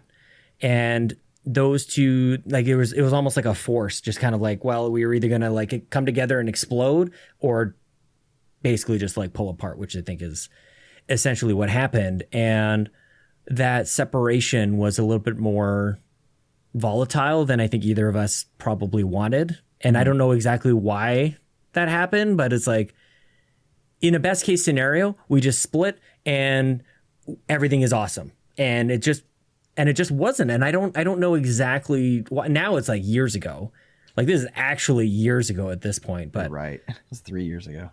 Isn't that amazing? And like that maybe that's just the thing is after amount of time, like the sad part is some of us don't end up getting that kind of time. Yeah. And this week is a reminder of that. Bobby is a reminder of this as well. And maybe that was part of it. But like listening to you on Chris's podcast, and then of all the messages I got after Bobby passed away, you called me. I was so broken at that point. My body was broken. And I was walking home from the chiropractor. It was like after however long we've been in lockdown, and I hadn't been moving. I'd been really stressed at work, and my body just like stopped working. I couldn't move. And I decided I need to go fix this. So I was going to the chiropractor. And in addition to just going there, I was walking. And it was a good half hour, 45-minute walk. And I was on my way back home, and my phone rings. And it's still not even just a random phone number. It's Lohr. Pops up on my phone. And I'm like, I answered immediately. And you know my brain. You know my memory. It's a bad memory. I don't have a very good memory. That is something that I will remember for the rest of my life. That I got messages, let me know if you need anything. An amazing amount of kindness after Bobby passed. When you called, I'm like, nothing else that happened, it doesn't matter. Like, it doesn't matter. Like, and thankfully, I don't think we ever said anything like irreversible. But even if we had, I feel like that just would have gone completely out the window. Because that was just like the single most kind thing. And I'm very grateful for you. So I just wanted to express that to you tonight, man. I'll never forget that. Well, thank you. I'm glad. But it's like I had to do it. Like I couldn't not. I think it was volatile, Sean, because we were on such a high. We got invited to E3. I know. You know, such a high. And then for me, it was like, what do I do now? Because I don't have the connections. I don't have anything. I had started from what I felt like was zero. And in hindsight, it probably wasn't. But that's where it was there. And then when Bobby passed away, like he still had me blocked on Twitter. He blocked me on Twitter when I left Xbox Drive. I don't know. I don't actually understand why. We never had a argument, a falling out, and anything. that I remember or could track on my phone or like look back at. Nothing. But I think he was protecting his friend and you, and that was what he thought was right. So when he passed away, that was a stone that could never be fixed. Or a stone that could be unturned, whatever you want. That could never be rectified, right? That could never be like, hey man, like something somewhere we got mixed up, and that can't be fixed. I was like, well, Sean's hurting. Like he needs to know that he's not alone. It doesn't matter anything else. He needs to know that he's not alone. I don't know. I didn't even think about it. Like if honest to goodness, found out, we kind of knew it was coming, but it didn't, like, it's our friend, you know? I never entertained the thought, to be honest with you. Really? Not even, and it's so weird to say, but like, I remember when he was in the hospital, it was very serious for quite some time, knew he was in the ICU. I was still the person saying like, I don't think people realize how sick he was, but I just thought he was just doing time. And that after a matter of time, he would get out of there. And one of the first thoughts I had was like, dude's going to lose so much weight. Like he's going to be on this controlled like calorie intake, and he's going to get out of there and he's going to look completely different and everything. Like that's what I was thinking about. And then as time went on, people were, you know, the word was that when he gets out, when he gets better, it's going to be a long time for his voice to come back because of the treatment and everything. Yeah. And so that like set in a new reality of like, okay, well, I can't wait for him to get out. And then there's a recovery period, but at least we're thinking about recovery period. And I had FaceTimed him. I've talked about this many times before. Like I had actually, like talked at him. He wasn't able to speak back, but he could kind of like, I would have to read his mouth. And like, so yeah, no, I was not really expecting that, especially given it was like 5 days before. When I'd actually seen him for the first time since October or whatever it was before that. So yeah, no, that was, especially now as we're coming out of COVID, maybe I don't even know if I should even be saying that. But life is certainly different today as it was a year ago and a year before that. And it's like, so life goes on and he's still gone. Yeah. Like that's, and like, are you supposed to be okay with that? Are you supposed to be angry? Are you supposed to be sad still? Like on the moments where you're not sad, should you feel guilty? Like all of those, there's no answer, you know? No. And it's, I don't know. I've kept myself very busy since then, you know? And I've struggled with, what do you do there? Yeah. Do you shut it all down, or do you keep going? And for what reasons? Is it something like that he would want you to do? Is it, I don't know. Like there's a lot there that somebody could probably be paid a lot of money to listen to me talk about for a little bit, unpack. But he would want you nonetheless to do what makes you happy. And I'm sure you know that in your mind. I know that. No, okay. I definitely know that. Yeah.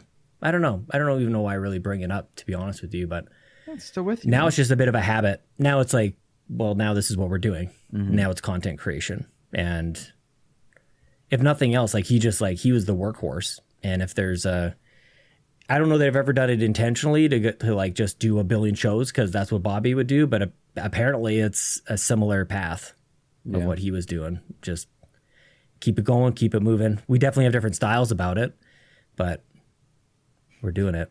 Your morning where you were visiting him, and you did the morning routine, and you were Jody from Family Matters, or were you Laura from Family Matters? Where you're like... I think it was young Laura. Oh my dude, like yeah. It's special, man. But that's the whole thing, is like seeing people in person kind of changes everything. And I've been lucky enough to be able to do that with you and with Bobby a couple times, with Joe. And I mean, the number of people is just growing all the time at this point. And that's the thing that drives me personally at this point. Like if we talk about goals of content creation, it's like, well, who else can we meet? Who else is out there? Met Brendan Myers and Garrett Bland and a bunch of people. Like, I mean, Lee Navarro's at the heart of it all. So at some point I've got to try to convince you to come to Rome, New York for Extra Life. It's the timing that's hard in that window. I know. You know, I lament not getting to see Garrett Bland or talk to him, because before he was making content, he was in everything. He was supporting every show. But right. Like, to my point, or that I made a long time ago at this point in this show, was when you're making your own content, it's hard to get to everybody else. you know? Totally. And and no one should ever feel bad in any direction, in my opinion. Like, no one should feel bad that they couldn't see my show if they were, you know what I mean? Like, that's not a thing. But like, I miss Garrett. Garrett used to be there for all of them. He would be there for my streams. He was there post Xbox Drive, and never siding. Never, like, he and Brendan and Todd, like, those are the people that, like, there were no sides. They just supported. They were just supportive, and they were on the right side of history. They get to say that. They get to say that. They never chose a side. They were on the right. They just like listened to both. The part that makes me happy about all of it is that we're reconnected and that both shows are doing very well. That, you know what I mean? Like, look at that. You guys, I saw are going to Toronto, right? Aren't you getting to go? Yeah, we're gonna go to FanFest. I'm gonna get a Sea of Thieves backpack. Yeah, might get a second one. You know, Luke? I got the invite through as a lottery, but I had to cancel because they wouldn't let me. Did you really? I was wondering because you had mentioned you had to make the tough decision not to go. You got the lottery pick. Yeah, like not like Luke Lohr was invited, but like I won the lottery pick, right? And I feel like he's even luckier. That's hard to do, man. They don't give away a lot of those. There's a lot of people who want them. But because lodging was so expensive, it bumped my budget too high because they wouldn't let me change my +1. My friend was going to go, and then he'd already registered, but then something happened. He couldn't. They wouldn't let me transfer my +1, and that meant lodging was too expensive. And you know how anxious I get. I wasn't going to lodge with somebody I didn't know. Like, I wanted to lodge with Ainsley Bowden, who I would have, but like I wasn't going to do a random person. Like, hey, I got a room. Yeah. I would have been too uncomfortable. Is Ains going or is he not going? No, he's not going. He's not going. That would have been the only person. Yeah. Yeah, but like it would have been him or Kevin. But yeah, man, I'm really bummed because for my wife and I could have done it would have been a $2,000 trip probably, maybe a little more. We could do it. We're at a place where we could have done it, but like $2,000 for 2 days, and it's not my wife with me. I would have felt guilty. You know what I mean? Because then, like, I still want new shoes. I still want to buy games over summer. That Turtles collection looks amazing. Like, what if I don't get a code? I'm buying it, of course. Like, you know, like I don't want to. And what if the show is bad? Like, what if you go? What if you spend all the money? It's like not a good time somehow. Like, I think it's gonna be. This is what I want to tell you as somebody who's like not going. It's like, it's probably gonna be crappy, Luke. Like, don't worry about it. But like, maybe I would have met. It's gonna be amazing. The guy that would get. Yeah, I've heard it's gonna be good. I don't know. Like, I'm hearing like, who knows? Who knows? Yeah. But like, maybe that would have been the one where I got to meet the guy that would have been connected me. Like, hey, I do the X. Oh, that's killer. You know? Oh, yeah. Mm-hmm. But I just couldn't do that and not feel totally guilty. Now, if they were emailing me like, hey, we would love for you to come out. If you can get here, we'll put you up or something. I'm there. Then I'm buying the ticket. That's a different thing altogether. That's like, all right, you're not here just as a fan. Like, we know that you cover Xbox and you're interested and you come meet. I'm like, oh, okay, that's a different thing. Yes, I'll spend the money for that. Yeah. But to go, like, go ahead. It's an $80 plane ticket to Toronto for me at this point. Like, it is $1,000 for me. Stupidly cheap. It's ridiculous. Yeah. Oh my God. Like, so that's a huge, if not like the biggest reason for this, because I'm going to be in Toronto for 30 hours total. I think I calculated. Like, I'm going to land. I'm going to go see Nagachaka, maybe Steve Tilley, meet up with Court and a bunch of people. We're going to drink beers. We're going to sleep for a couple hours. We're going to watch the show, hang out, and then it's off to the airport and I'm back at work the next day. Like, it's going to be really, really fast. And yeah, when you talk about $2,000 for 2 days, like, that's a trip to Mexico or Hawaii or something for a week, you know, like those are the kind of trade-offs that you're really looking at. So. And yeah, that's the thing. If it was hey, because you host this, you're invited and we want you to meet with you. Oh, cool. Yeah, I'm in. Totally. You know? Yeah. But they already had that meeting, you know, a bunch of people went out to Seattle. Yeah. Do you ever get angry at who gets recognized and who doesn't? That's something I battle emotionally. Like, I'm embarrassed. Only who doesn't. Only who doesn't. I don't know that I have been angry at least within recent memory. I can't think of anybody. But yeah, it makes me upset that there's, especially like I mentioned, like you and Joe, like what is it gonna take? You know, like, I don't know. I am at a loss even just to like make fun of Joe for something. I'm like, I can't even bring myself to do it. Yeah. And it sucks. But it's so much of it is just like, yeah, the networking is so much of it. And doing that in a natural way is something that I don't know what the right answer is. Because I think most people don't do it necessarily in a natural way. They network for gain. And which is, one thing for me to say, but like it really was like when I say like somebody made an error somewhere along the way, like I just backed into it. I had Brock McLaughlin on my podcast. He was like the 4th or 5th guest, and he happened to know everybody at Ubisoft and Xbox and everybody else and introduced me. That's how that worked. Like that's basically it. I have the benefit of maybe being Canadian. That's also it. And maybe the Xbox Drive, maybe one of the first Xbox centric Canadian podcasts. Like I think you and I used to joke about this. Like we were the #1 Xbox podcast hosted by a Canadian and an American, recorded in a car. Yeah. That was less than an hour. Like we're so niche and hyper specific. But we nailed it.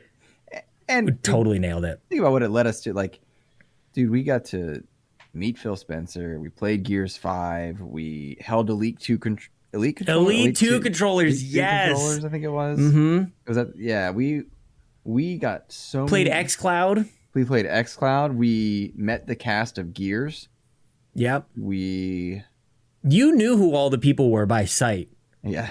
Like you definitely knew that, and it was like, I don't understand how this guy knows who all these people. Like I felt like I knew stuff, but like to the point earlier about Star Wars, like when I hung out with you and around like video game people, like I had no idea who you were, that number one, you knew who they were and you were excited to see them. And like, there's the Game Informer guys. There's the cast of whatever, like these handsome people who like played JD in Gears. Do you remember, I was like, oh, that's the Crackdown team. And you're like, oh, go ahead, take your picture. That was Joseph Staten.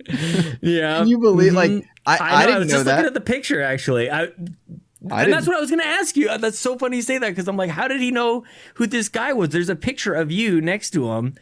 And yeah, it turns out it's the mastermind of Halo. Yeah. So I knew those two guys, and the other gentleman whose name I can't pronounce, he runs Flight Simulator. I don't know if you knew that. Like, that's awesome. I had no idea. So those are the two guys brought in to like save Crackdown so they could release. That was the thing. Yeah. They had to get it over the finish line, and like they would do these videos that like 6 or 7 of us watched, because the 6 or 7 of us really liked Crackdown. But like they were on a whiteboard. It was Joseph Staten and this guy, and they were like, all right, this is our priority. And then like they were showing us, this is what we're showing the team. This is what we identify as what we're going to fix. This is what we're going to do. And like maybe a couple hundred views from the Xbox account about this Crackdown thing. But like they were trying to do it for the people that cared about Crackdown. And that's why I loved them so much. Because like, yeah, Crackdown 3 didn't deliver, but I had fun. You know what I mean? And I appreciated the effort. And that's why I want to go back to it. It's on my list. I do a tournament bracket every once in a while, because you know how overthinking and kind of silly I am about these sorts of things. I do a tournament bracket to decide what game is going to win. This is why I'm playing The Rise of the Tomb Raider. Crackdown 3 is on that list. Among 64 games. It's not like basically listed every game possible, but it's on the list. It's on the list that I want to play. But it goes back to like why I like why did XEP, like this all circles. Like, dude, I actually wanted to bring it around to that as well, because I don't know who those people are. If I'm going to go try to get an interview with them, it's not nearly as genuine and as authentic as it is for you to do it. Because like, just look at you. It makes me so happy. Like these guys were making a game that I wanted to do, and then find out after the fact that one of them masterminded Halo.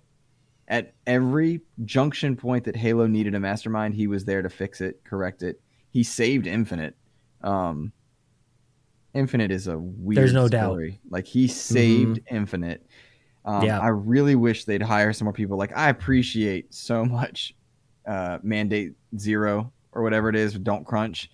Maybe crunch a little bit. I never was in that camp. I was anti, like Ainsley Bowden and I would argue, and he's like, they need to crunch. They need to do something. They got to get, like, come on. Like, and I'm like, no, it's cool. It's fine.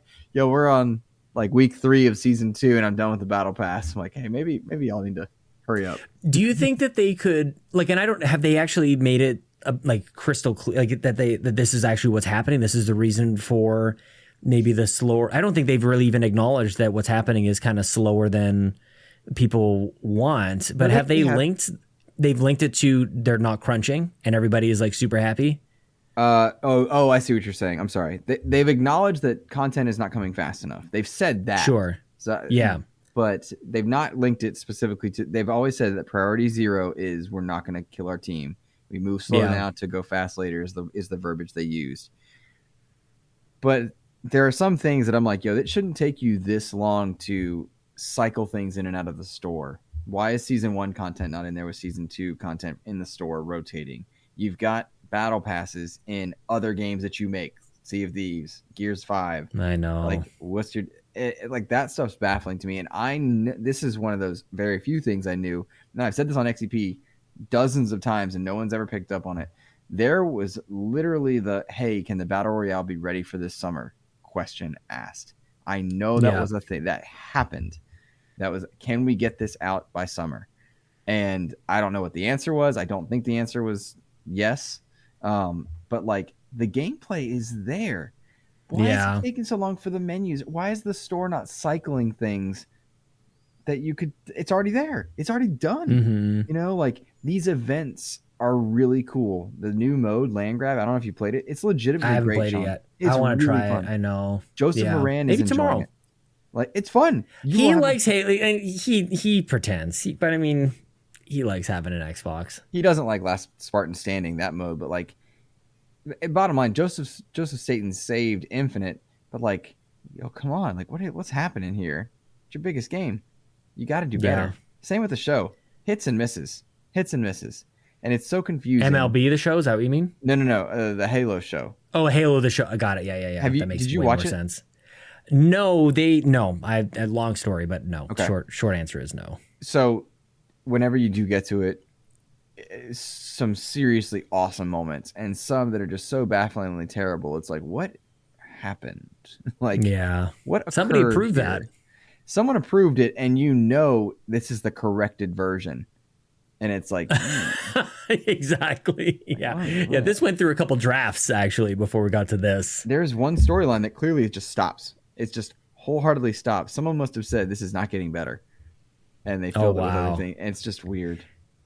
That's the thing that I struggle with sometimes. In Star Wars, I think, is an example of this. Lost is another kind of example where you don't want to know, you don't want it to be that clear that they're kind of like figuring it out as they go. Like sometimes you'd like at least the illusion that the whole thing was figured out from the start. Yeah. And they're just kind of like plotting it away. But yeah, no, I don't want to know. Like this, especially the last 3 Star Wars. Like, how do they not have the whole thing like written and then you just go direct it? Like, you got Kevin Feige on the other half of your. He's right there. Like we need a Kevin Feige. Like he's making it look easy, man. Literally had this conversation today with a friend of mine at work. Force Awakens, awesome. Last Jedi, awesome. Totally not good together. Totally don't help each other.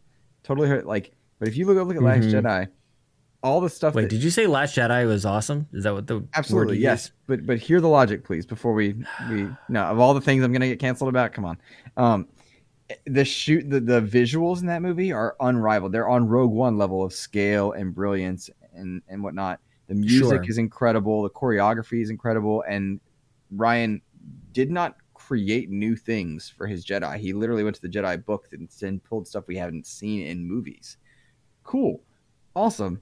Like living in space, is that one of the things? Mara Jade has more than once put around a Force cocoon around herself and survived in vacuum. I hate it so much.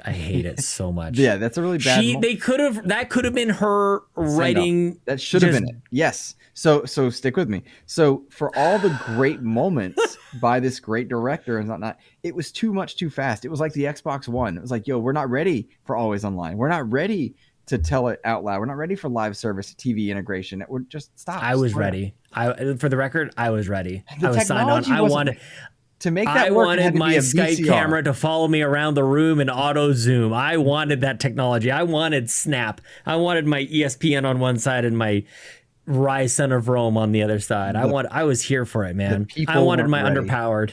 They weren't ready. And I wanted my power brick. If you look at the storylines in Last Jedi, it just doesn't match. And it's like, yo, we needed God Luke before we saw Hermit. Like, we needed to see Hermit Luke. Makes a lot of sense to if you know his character, but like, not yet, dude. Stop. We need God Luke. We need some moments where he's being awesome.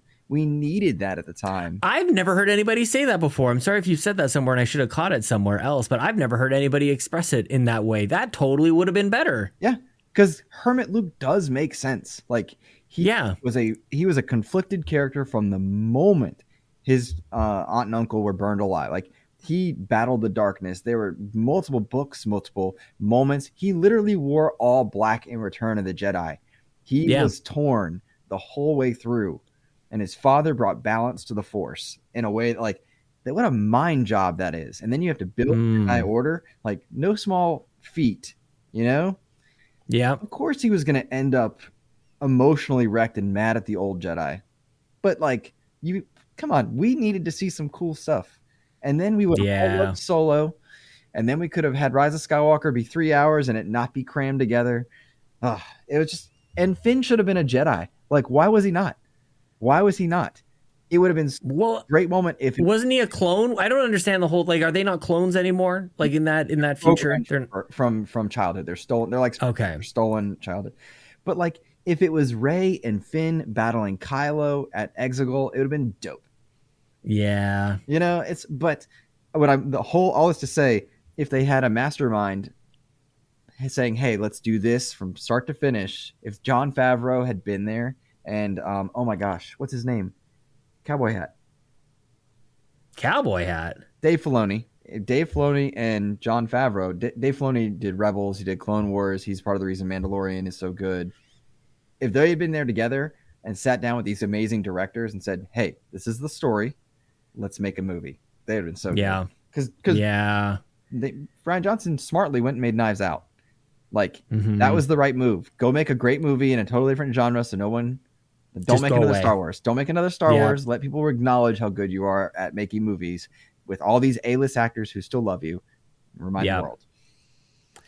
I need to watch Obi-Wan. I really need to check this out because it does seem like a bit of a redemption moment for the, like, dude, the storyline I never expected to be living was where we start to look fondly back on the prequel movies, where we go like, weren't those the days? Sean, it's happening with Halo right now. People are like, oh, I miss Halo 5. That's what happens. Yes, that's what our culture does. I've been saying, dude, that's true. But I was there for. Is that what a hipster is? When I liked it first, is that what a hipster is? That am I being a Halo 5 hipster? I'm a Halo 5 hipster. I'm gonna grow the mustache a little bit, like a little. Halo 5 story was a wreck, but that gameplay was awesome, and Warzone. Gameplay was amazing. Damn, I loved Warzone. Totally. Yeah, I loved Warzone. Yeah, man. I'm too good in a Wasp, by the way, in Halo Infinite and in Halo 5 because of Halo Warzone. Oh, so good. So good. Yeah. Infinite might come around a little bit, man. Who knows? We'll see. It's on a good path, but it's too slow. Modern Warfare 2 comes out this year. I know. And like, they had the biggest opening ever. Like, that battle royale probably has a lot to do with the reception. I know. Do you think it drops this summer? Do you think that's possible? I know that it's possible. I don't know that it's ready. Forge going into open beta is the smartest thing. That's a great move. Putting that out there is going to be amazing. But that battle royale, like, people that are like, well, that's not Halo. Yo, if Halo doesn't change, it's going to die. And Halo Infinite is a freaking great game. Like, that is a great game. The gameplay, the gunplay is just there. The arena shooting stuff is there. The campaign is really fun. It's really fun. Like, it's a good campaign. But there's whole areas that are clearly not done.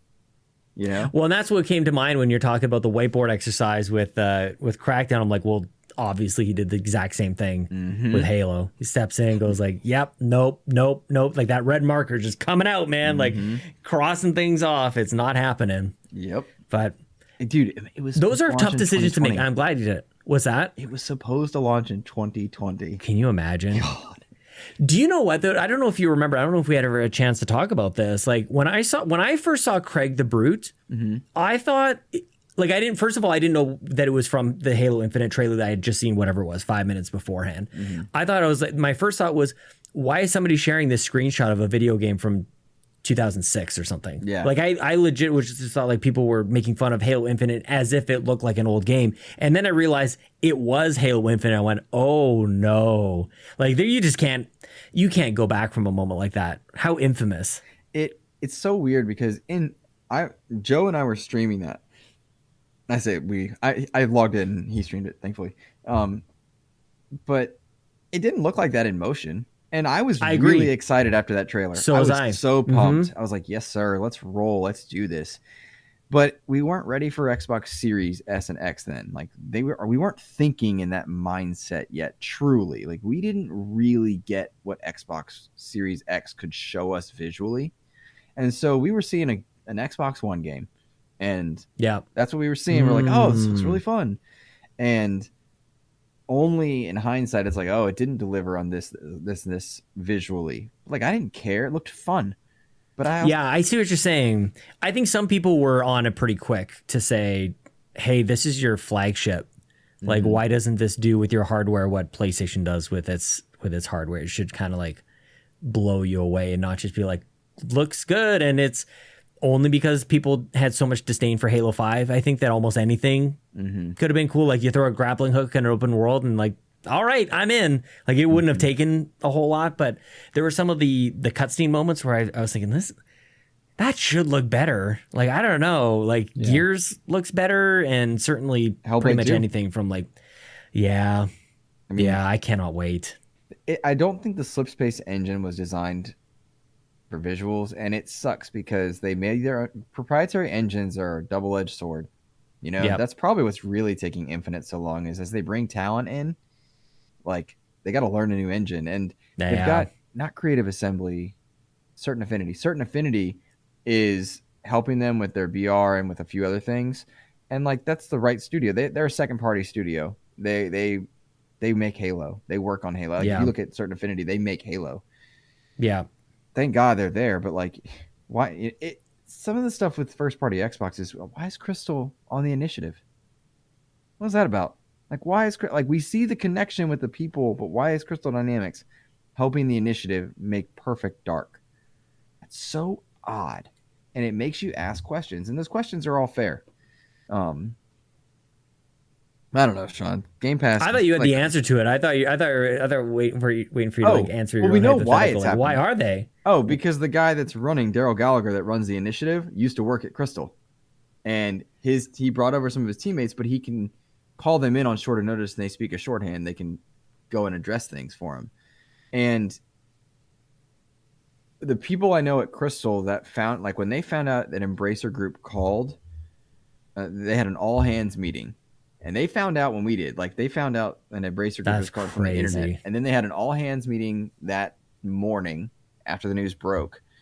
And from what I can tell, at least the people that I know, they were feeling good about Embracer.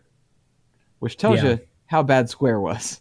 It's like, ugh. Yikes. You know, like, Square was not good to their Western studios. Well, that sucked. Yeah, like, we saw the external messaging. So you wonder what the behind closed doors conversations were like. Like they couldn't have been good if we saw the nastiness, the slings and arrows on the outside. Yikes. Like when that's the PR messaging. Yeah. But, you know, one of the things I asked was Ed Freeze about was Japan and like what, because he's working now at bringing like developers together into like a community to make games faster, like indie devs and stuff. I was like, yo, why is Japan such an issue for Americans and vice versa? And he said it's just such a culture difference. Like they would rather go and get drunk with you to learn who you are as a person versus what you can do for me. Yeah. And those two things just apparently don't jive in a business world well. But it's just weird, man. Like, yeah, Xbox, you do have a problem with first party from the outside looking in. Like, and I don't know who needs to move where or what's going on because a lot of things look good. But you also have a lot of red flags. Your studios continuously delay. They don't deliver on the AAA caliber game, and you're bringing in outside help for your biggest stuff, and that's very strange. It's not... What keeps you with Xbox then, so to speak? Like, obviously you play everything, but with all of that said, why don't you just like why haven't you filmed yourself putting your Series X in a microwave and posted it on the internet? Because my favorite games are Gears and Halo and Forza. I really do love those games. See, I find myself doing it all the time. Like people are like, talk about first parties. I'm like, well, Gears. Like I don't mean to be doing it. I'm not. Yeah. It sounds like I'm being tropey about it, but yeah, I like those games too, man. Yeah. I'm right with you. Like, yeah, totally. They're the three. That's it. And I've got my PlayStation, and I boot it up whenever the next single player game is. But it's a single player game. I don't need it. Yeah. I don't need an ecosystem. And then the games I need an ecosystem for, I play my third parties on. You know, and the Xbox hardware is unrivaled. Like the PS5 I agree. Is literally the Xbox One comparison in that it's over manufactured or under create. I don't know. It's rushed. It's too big and not over engineered, under engineered. Man, I'm tired. I'm sorry. I'm just losing it. But we're there. Bottom line is it's not what it should be. So like I agree with you. I can play God of War 2. I'm wherever Ragnarok comes out, and it better come out on November 11th. Oh no way, dude! The world will burn. You just see, you're the Joker. Actually, that's how Civil War starts. That is. You know what? Let it be that. Yeah. If that's how this all goes down, let it be, because Starfield got delayed and Ragnarok. Let Ragnarok bring Ragnarok upon us. Oh gosh, what a great move. That would be amazing. I would love it. And the first Starfield, what does that say about us? Called Ragnarok. That'd be great. Where they change the main ship in Starfield to be called Ragnarok, or you have some sort of like weapon that instead of shooting like lasers or whatever, it's an axe that comes back. Yeah. Yeah. Why not? Or it just starts shooting axes for no reason. That makes no sense. That in our universe, video games are just them taking shots at each other. And they don't think like that. You have a grumpy old pilot and a young kid trying to learn the ways, and he's trying to help out, but he's kind of useless, and he has a moment where he's kind of annoying, gets a little ahead of himself, but he ultimately learns his dad's not so bad. Yeah, just trying. It's beautiful. Are you in any fantasy critic leagues or anything? Did you do that at all this year? That's not my jam. I don't. Oh, you gotta try it. You don't knock it till you. Have you tried one before? Don't say it's not your jam. Try it at least once. I've tried sports fantasy things, and I just. Me too. I don't like that. I don't like do the game stuff. Next year. You know what it reminds me of? It reminds me of Discord, and why I'm not good at Discord. I feel like it's notifications, and you got to pay attention all the time. No way. No. All you got to do is when a game comes out, or when ultimately a game gets delayed, you hop into Discord, you shoot Babbitt a message and tell him how dumb he is for thinking that the new Star Wars game, the new Jedi Fallen Order game, was going to come out this year. Because that obviously wasn't going to happen, and we counterpicked it. He's locked in. He's going to get a big fat 0 on that. And that's where I like my trash talk to stay. Yeah. Is about fantasy critically. It's a fun. It's a good time for me. Next one you guys do, invite me in, and I'll you're in. Definitely. I'll jump in. The reason I bring it up is because we've counterpicked God of War Ragnarok with Bad Bit is it was like his first pick, him and Kyle, and we didn't think it was going to come out. So you counterpick it, which means he's locked in. He can't drop it or anything. But if it lands and it gets like 90s and stuff, then we're kind of screwed. So I'm torn on this because I'm sure it will, or it'll get 70s and too much water and too much reused. Well, I heard it's animations. DLC. I think it's the exact same game in reverse. Certain people that might be bitter about that franchise have commented that Phil Spencer's an idiot and God of War is DLC, and that person just feels very relevant to me. I'm sure he's able to speak completely objectively about God of War Ragnarok, the guy who made the older games, and I probably tried to make a game with Xbox and they said no. You know what story I do want to hear while we dunk on David Jaffe? I would like to. I so badly. This is the only person I have reduced myself to multiple times asking publicly. Is Cliff Bleszinski. Cliff, dude. I want that so bad. Can I tell you? Like I don't know. This is probably. I'm glad you mentioned it because sometimes I feel like I'm not allowed to like Cliff Bleszinski. People have thoughts and feelings about him. I don't know, man. He's made some of my favorite games I've ever played in my entire life, like some foundational experiences in my gaming career, if you want to call that. I'm a fan. And I think that he's a fascinating dude. he's really, really smart. I kind of like and this is where like there's a side of Jaffe that I have an appreciation for. He's just like, there's something about the people out there who just don't give an F like that. Good for you, man. That sounds pretty awesome. And Cliff Bleszinski, I think, has FU money. Like, I think he he can do whatever he wants. He's sitting there, he's writing a book, and just he still gets money. I think he just got to check. Yeah, like he does whatever he wants. Yeah. So good for him. Yeah, I like him. I want to talk to him so badly because Lawbreakers was a very good game, I'm told. But nobody wanted to play it. Okay. Yeah. What does that do to your mindset? Like, what does that do to your psyche? And like, I'm embarrassed when I ask people publicly if they'll be on, like, do an interview. Like, it really does embarrass me. But he's worth it. Like, if he said yes, that dude, I want to talk to the guy. Dude, you're in Nintendo Power 1. You were at a high score, and then you made Jazz Jackrabbit in Unreal, I think, and then at the same time. Yeah. Then I think he was just saying Jazz Jackrabbit 2 and Unreal at the same time. Unreal is one of my most seminal moments in video gaming. Yeah. I adore that game. People go like Unreal Tournament. I'm like, no, like the game, like they built an engine for, and like, no, like if there's a geek out moment for me in games, like it's Unreal, man. And I can't believe how few people are involved in the production of that game.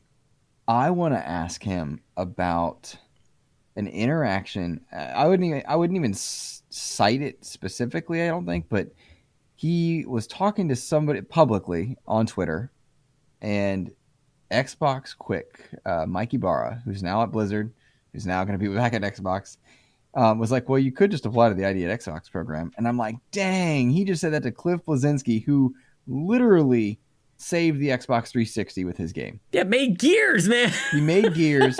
He forced them to put in more memory into the 360. Yes. Like, you just told him the only way he could get in and make a game with you guys was through ID at Xbox. Yeah. I need to know what happened. Like whose daughter? Right beside Phil Fish. Yeah. Whose daughter did you take on a date and leave there? What happened? Tell me, because yeah, man, he's clearly talented. Like, Lawbreakers may have flopped, but like the quality of the game was there. You know what I'm saying? Yeah. Like, so what happened? You know, you burned out on Gears. You didn't flex your muscles there. He's making a game right now. Yeah, that's his pinned tweet. He's working on something. What you doing, bro? Like, do we care? Because oftentimes we don't. And then you have the people that don't care, like Jaffe. Bro, like we're watching a mental breakdown. Like, I need you to, like, just seriously, like, relax. Like, you're process a great, this. Brilliant, smart man. Yeah, chill, shave, like, get a shower, relax, stay out there for 3 months. But like, think about it. Like, he really good is advice. Great games, but we're watching him have breakdowns emotionally for clicks. That sucks. I don't want to watch people that in the industry that are great minds fall apart. That stinks. You know, it's funny that you say that. I definitely align with he is being open in his experiences right now and is benefiting probably like monetarily through this. It's got to be part of his livelihood. I've never actually thought of it as an active breakdown, to be honest with you. And you might be right. You actually might be right about that. I just thought it was I don't know. I don't know why. Like, I probably should think that. That's probably a more healthy response to such behavior. Is that probably isn't rational thinking. It's akin to what we've a mutual friend who I'll tell you about when we stop recording. But like, I watched them drink and dance and be silly on a stream, and like they clearly were unhappy and something was wrong. And then Limelight came around. Like, yeah, they were unhappy and they were really just having a breakdown. I'm like, this isn't okay. And I remember messaging someone was like, this person's not all right. Yeah. But they're in front of the camera. Yeah. It's like, that's not good. We need to take care of X person. And I worry about that when I see it. Yeah. It just sucks. Yeah. I don't want to watch people have breakdowns. In my world, the hero always wins. Nobody gets hurt. We're all safe. That's right. That's what I want. That's right. Maybe we'll close on this as a nice this really is a dark thing. There's a video going around out there of a bunch of like Spider-Man scenes that go horribly and gorily wrong. Like where Spider-Man's like saving people, but like he fails at the last second. Have you seen this? He's like, it's Toby and he's stopping the train and like his arms rip off on the side. It's horrendous, and Gwen, like, he doesn't save her, and it's, oh my gosh, dude. I mean, he didn't really save her, I guess, anyways, but spoilers. Exactly. It's brutal. It is so. What are you about to ask me? Nothing. It reminded me. I'm not asking you anything. It reminded me of in your life, the hero saves everybody and nobody gets hurt. But in this video that I remembered, everything went horribly, horribly wrong. So, thanks for spending a couple hours with me tonight, man, and catching up and reconnecting and everything. And this is basically on par for me, you know. Like not sure what you expect from me at this stage. This is my Family Guy brain. It's fun, but it's been weird. It's been such a weird week emotionally for me that I don't know that I had any coherent like focus point through the show because we just bounced around. But like, you guys were hearing me emotionally exhausted. I mean, just from everything, all the ups and downs, from the shooting stuff to the Xbox stuff to the content to the life and school. It was just this was shutdown week, so my brain is you're hearing the defrag, the decompress. That's what's happening. This is the final fumes being expended. Last thing I had to do this week, and tomorrow I'm going to not record a thing. I'm not going to do anything. Oh, see, it just keeps rolling, man. I'm going to wake up. You're going to go to the gym. How's your shoulder, by the way? You had shoulder stuff going 3 years ago when we last talked. Yeah, it's a lot better. I'm a lot stronger. Yeah. Yes. I can run. I wasn't able to run then because the bounce of running because the pull the cords in there. But like we think I tore my biceps tendon at some point right after the surgery. So my left arm, like I'm equally strong on the two. My left muscle, like my bicep, it looks good. My right one's not as big. It's just as strong, if not stronger, but it doesn't like flex the same way. But the shoulder itself it's I don't know. My wife's a physical therapist. Body's weird. She said a bunch of big words, and I was like, okay, honey. Yeah, I'm glad your body is feeling better. I was thinking of you as my shoulder's starting to. Is it your right shoulder that's the problem? Mm-hmm. Yeah, my shoulders give me some issues. You just have to take care of it a little bit. But I was thinking of you. I'm like, yeah, I remember Luke had some shoulder stuff. So I'm glad you're good. You seem good, man. All things considered. Yeah, it's been a weird week. It's been a tough week. It's been a long school year and tough time. But yeah, man. I mean, yes, I'm next to so many other things. How could I not be saying I'm doing well? You know. Yeah. Well, I hope that you get to go on Unlocked again. I hope that you've already figured out something that you're not announcing, and I'm not just saying this as if you've hinted to me off air, which you've totally not, but now people think that you have. I'm sure you've arranged for Ryan McCaffrey to be on XEP. I'm predicting it right now. I'm not an insider. But again, like in response to Unlocked, I imagine it's going to happen very soon. You guys will probably make out at some point in the future as well, because this is just how things go. Like one thing leads to another, and Luke is kissing Ryan. So, in any case, this is where, too much caffeine in one night. Luke, do you want to tell the fine people where they can find all of your wonderful content and everything you've been up to lately and all of that good stuff, my friend? Sure. You can find me hosting the Xbox Expansion Pass on all your podcast services. It's also on YouTube, but it's just the audio file with a static image. It's not like me.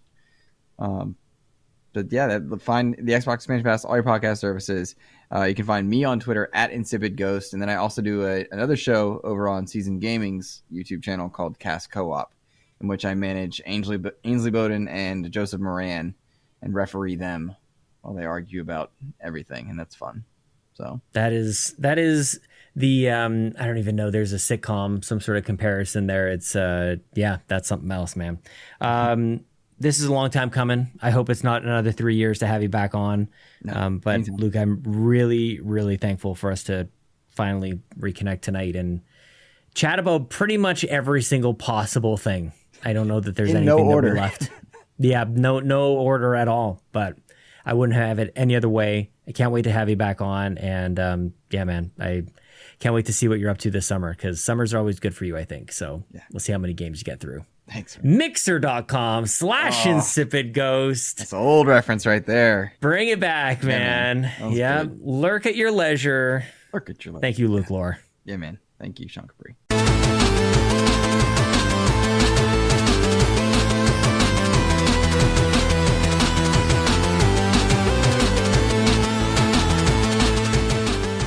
It felt really good to have Luke back on the show.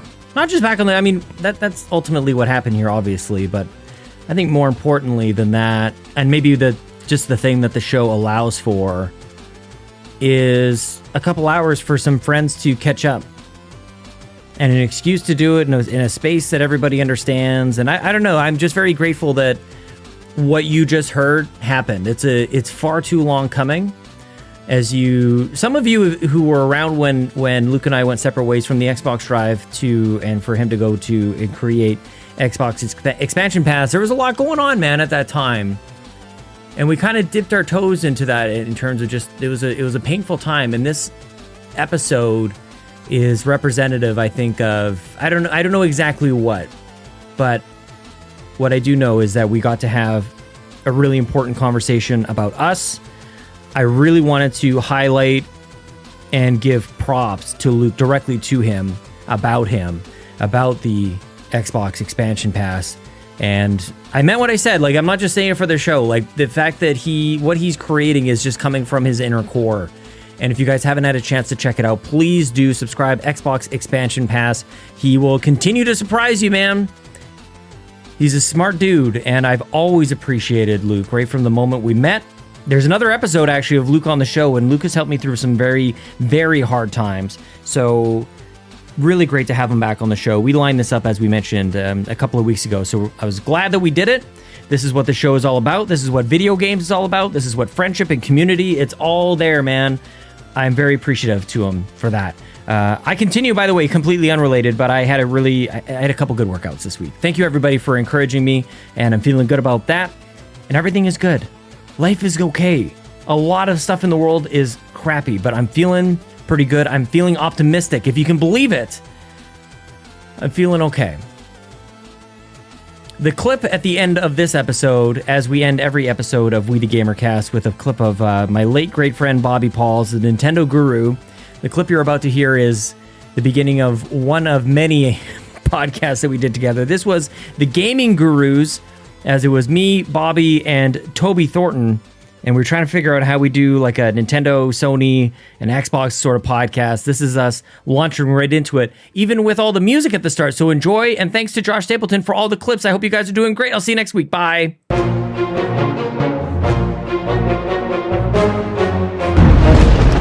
What is up, everybody, and welcome to episode 1 of The Gaming Gurus. There is a little subtitle, a console war podcast. We're not going to go into all that. We're not going to say all that. Everything. It's just basically The Gaming Gurus. I am Bobby, the Nintendo Guru, joined by my best friend in all the land, Toby Thornton. What is up, Toby? What is up, Bobby? I've just been pooping with my Switch. Speaking of pooping, what is up to the best, the greatest co-host in all of podcasting, Sean Capri? How are you doing? I'm glad you said speaking of pooping, because I get second billing, which is number two for pooping, Bobby. It all makes sense. Coming to you live from Toronto. I took a red-eye flight last night, Bobby. I've had a couple cups of coffee. I've had a lot of sugar and energy, and ready to podcast. We'll see how long this lasts for. Ballpark. We'll see how long this goes for. I'm waiting for any minute Marissa Roberto to come walking up to you and be like, "Hey, Sean."